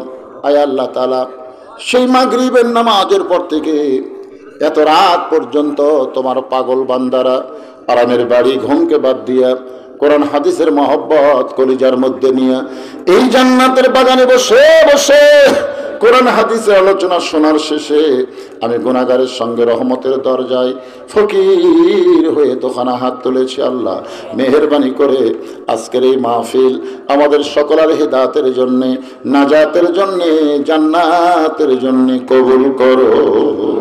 এই মাহফিলের শুরু থেকে শেষ পর্যন্ত যত আলোচনা হয়েছে আল্লাহ, এর মধ্যে যদি ত্রুটি হয়, ভুল হয়, মাফ করে দাও। এর যা হাদিয়া মঞ্জুর করো। সোনার মদিনায় নবী পাকের রওজা মোবারকে আল্লাহ কবুল করে নাও। তামাম আম্বিয়ায়ে কেরাম, আসহাবে কেরাম, তাবিঈনে কেরাম, তাবা তাবিঈনে কেরাম, আউলিয়ায়ে কেরাম, পীর মাশায়েখ, বুজুর্গানে কেরাম, তামাম পৃথিবীর মাটির নিচে যত মুমিন মুমিনাত আছে আল্লাহ, সকলের আরওয়াফের হাদিয়া কবুল করো। আল্লাহ আমরা যারা হাত তুলেছি, আমাদের জনম দুঃখনী মা যাদের কবরে চলে গেছে, ছোট্ট একটা শব্দ হলো মা। যাদের মা নাই তারা একটু চোখ বন্ধ করে দেখেন, মায়ের মতন আপন কেহ নাই রে এই দুনিয়ায়, মা জননী নাই রে যাহার এই দুনিয়ায় তাহার কেহ নাই, মায়ের মতন আপন কেহ নাই রে দুনিয়ায়। এই দরদের মা যাদের কবরে চলে গেছে, আল্লাহ মেহেরবানি করে মায়ের কবরকে জান্নাতের টুকরা কবুল করো। বাবার বাড়ি ঘর সবে আছে, এতিম হইয়া আমরা এতিম হইনি বাজান, আমাদের চাচা আছে, মামা আছে, খালু আছে, কিন্তু আমার বাবা এতিম হয়ে কবরে চলে গেছে। আল্লাহ বাবার কবরকে জান্নাতের টুকরা কবুল করো। আমাদের দাদা দাদি নানা নানি আত্মীয় স্বজন শ্বশুর শাশুড়ি যাদের কবরে গেছে, আল্লাহ কবরবাসীদের মাফ করে দাও। এই মাদ্রাসাকে কিয়ামত পর্যন্ত কবুল করো। মাদ্রাসার জায়গা দিয়ে জমি দিয়া মাদ্রাসা নির্মাণ করে এখন পর্যন্ত যারা কবরে চলে গেছে, আল্লাহ এই মাদ্রাসার ওসিলায় তাদের সকলের কবরকে জান্নাতের টুকরা বানায় দাও। এই মাদ্রাসায় সর্বাত্মক সাহায্যকারী যারা আজকেও নগদে বাকিতে যারা দান করেছে, আল্লাহ সকলের দানগুলোকে জান্নাতের বিনিময় হিসেবে কবুল করো। আবার দুই পাশে দুইজন সভাপতি বসে আছেন, আজকের মাহফিলের সভাপতি আবার মাদ্রাসার সভাপতি। আল্লাহ দুইটা সভাপতিকে দুনিয়াতে যেমন সম্মান দিয়েছেন, আখিরাতে তেমন সম্মান দিয়ে তাদের জান্নাতি কবুল করে। আজকের মাহফিলের সহসভাপতি, মাদ্রাসার সেক্রেটারি, কেশিয়ার সদস্য যারা, এ মাদ্রাসার হিতাকাঙ্ক্ষী যারা, আল্লাহ সকলকেই জান্নাতি কবুল করেন। মাদ্রাসার মুহতামিম, মাদ্রাসার ওস্তাদ, মাদ্রাসার তালবে ইলম যাদের মাথায় পাগড়ি পরানো হলো হক্কানে হাফেজ আলেম হিসাবে, তাদের কবুল করেন। আল্লাহ অত্র এলাকার সব মানুষকে এই মাদ্রাসার হিতাকাঙ্ক্ষী বানায়া দেন। এই মাদ্রাসাকে অত্র এলাকার জন্য অন্ধকারে নূরের আলো হিসাবে কবুল করে নেন। আল্লাহ আমার মা বোনেরা পর্দার অন্তরালে বসে বসে শুনেছে, আবিদা সালিহা পর্দার কবুল করে, মা ফাতেমার চরিত্র দান করে দেন, জামিলার মতন স্বামী ভক্ত হওয়ার তৌফিক দিয়ে দেন। আমি অসুস্থ, আল্লাহ আমার মতো যারা অসুস্থ হাত তুলেছে, আল্লাহ সুস্থতার নিয়ামত দান করে দেন। এখন একটা মিনিট ভাই, একটা মিনিট একটু মন এদিক সেদিক না দিয়ে চোখ বন্ধ করে চিন্তা করেন, কত মানুষের জানাজার নামাজ আমরা পড়েছি, এই দুই হাত দিয়ে কত কবরে মাটি দিয়েছি। একদিন মসজিদের খাটনি আমার বাড়ির আঙ্গিনায় চলে আসবে, বড়ই পাতার গরম পানি দিয়া আমারে গোসল করাবে, রঙিন কাপড় খসাইয়া সাদা কাপড়ের কাপড় আমাকে চকলেটের মতন মুড়ায় ফেলবে। মরে যাব, আমরা সবাই মরে যাব।